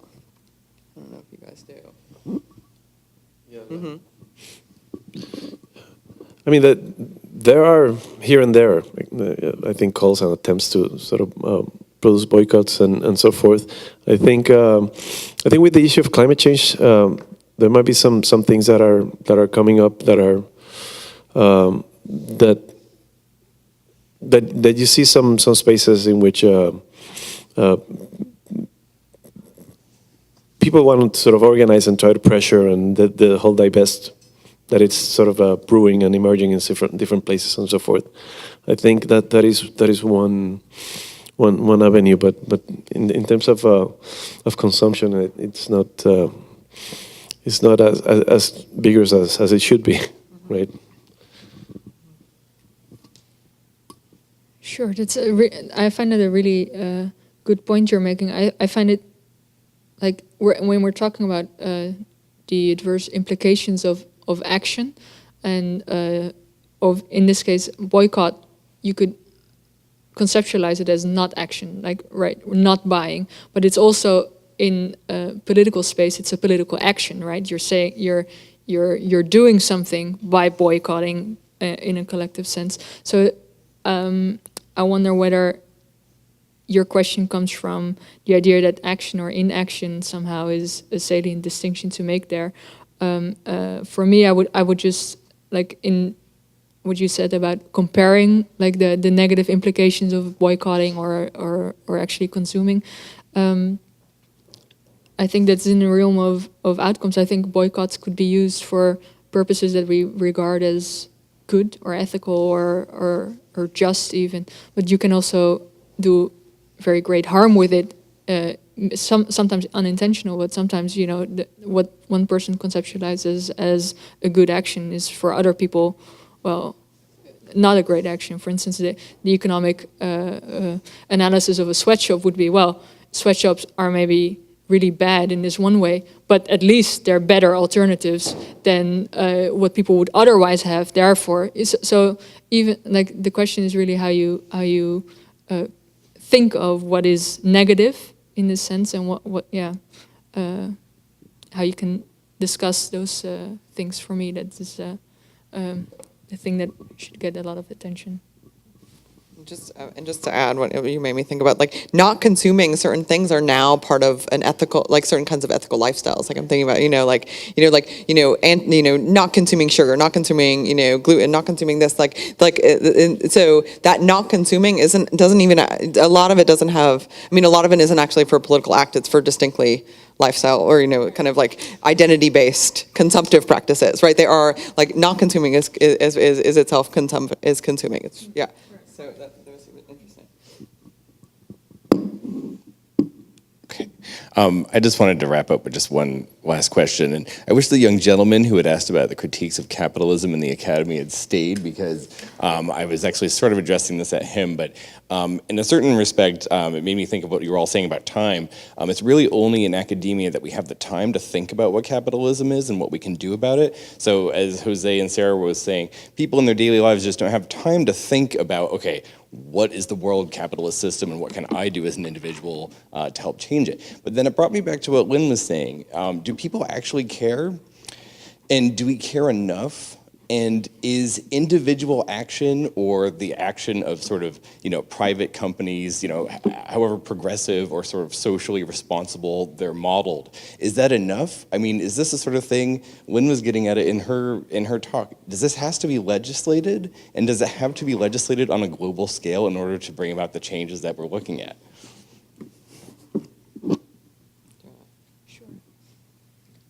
Yeah, well, first, that's an interesting thing that you're saying about that academics have actually the time to think about these things, because I think more and more, I think about moral limits of the market, and the university is one of those things that you could think about, and education, for instance, or thinking in ways in which, academics have less and less time to think about these things properly, because we have to do all these other things because of marketization or well, that's a different topic, but it's nice to think of academia still as a space of having time to think about these things. Yeah, do we care enough? Sorry, I now lost the thing I actually wanted to say in response to your question. Could you repeat? So, I mean, in capitalism, it's just people doing what they want to do, and Right. people allowing each other to do that. And so, do we all want to, in our lives, I mean, as members of the EU or the United States, do we care enough Right. to, as individuals, take the time out of our busy schedules Sure. to do the research, to make all of the actions that we need to do in order to collectively be able to actually, I mean, it would almost have to amount to a complete cultural revolution Right. Throughout the entire global north. So, I mean, is individual action enough, and is the role of, we hear a lot about, sort of private businesses who are socially responsible, who are doing new things, and that's great, but I mean, is the overall effect of these things enough to bring about the changes that we are saying need to be made, or does this have to be legislated from above? Sure. Yeah, sorry. I now remember what triggered my response is what you said about whether it needs to be legislated on a global scale. So on the topic that I'm working on, negative externalities. So this is a really interesting question, right? What level of legislation, if you want to if you come to the position in which you say, well, individual action is not enough, and you do want to legislate, then it becomes very difficult, because legal system can like the Netherlands can do a thing, the European Union can do a thing, but they can just externalize certain costs to other places and say, well, here we do it like this. And so you might want to have something at even a higher level, but there's all types of objections you could raise to that, because like, who's going to be in power on a global scale? I mean, those are really difficult things to think about, but I think it's, at least for certain topics like externalization of cost, I think it's the higher level you can get to in a responsible way, and in a way that is actually, in terms of power and democracy, for instance, well structured. I think that it would be more desirable than doing it locally because of externality problems. But for other topics, you might want to pursue other routes. So yeah, that's just. I mean, that's interesting. I mean, to think about, do we care? And I think if you as a good anthropologist, right, if you go out and you talk to people about, do they care? I think the question is maybe, and of course they care. People care. The question maybe is how they care and what they care about, and right, maybe the diffusion of a range of things to care, and about caring about about individual agency to kind of enact change in the world through whatever it is that they do, whether it's buying guns or not buying guns, or buying tea or not buying tea, or if that's the right the place we're kind of talking about, I'm wondering if such a question about care is so diffuse, and I'm bringing it back to my work. I mean, what I look at that the friction between international soft law, right, like fair trade, and real law, like Indian labor law, and so in thinking about efficacy, right, Indian labor law is more effective, right, and there's something that we need to kind of look at in whether it's Rainforest Alliance or forest forest certification or this, that, or the other thing. The value of these alternative programs, right, are that they are alternative to state models for justice, right? To state models for whatever it is that we're talking about, right? Their efficacy, right? Their very value in the social world, right, is based on the fact that they are not state-based. They are not law, right? They are anti-law, right? They're something better than law. They're better than states. They're better than charity. They're universalized, right? And that it's in that universal kind of call that we kind of lose a lot of meaning, right? We lose a lot of teeth. So that's just a meditation on that. Yeah, I'm personally, I think we need both. I mean, I think the state has to be able to put into place and regulate particular forms of practices that have negative externalities. Even if they are, beyond the boundaries of the United States, right? But of course, it is. I think politically is very touchy subject, right? The imposing regulations and limits to particular industries and so forth.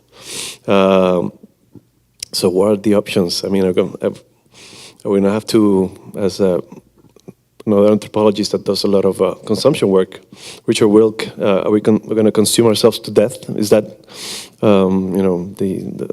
the possibilities that we have? But the spaces are there so that the state has an important role, and it should, and it has done it in the past with the EPA and some other regulatory forms, agencies, and so forth. But it's, of course, it's a matter of political will to make them practical and be implemented and have the effect that they have. But of course, that has to do with individuals and citizens and so forth, also trying to push for that very thing to happen. So yeah, I mean, sometimes you hear about all these sweeping regulations that, for example, China makes, and of course you hear about, yeah, but it's China, it's an authoritarian state. They can pass regulations about climate change and so on, and it's easier for them. So, but here we cherish our that kind of individuality. So it's an incredible paradox that we find ourselves in. But I think it's still. It has to work for both the state and also the citizenship.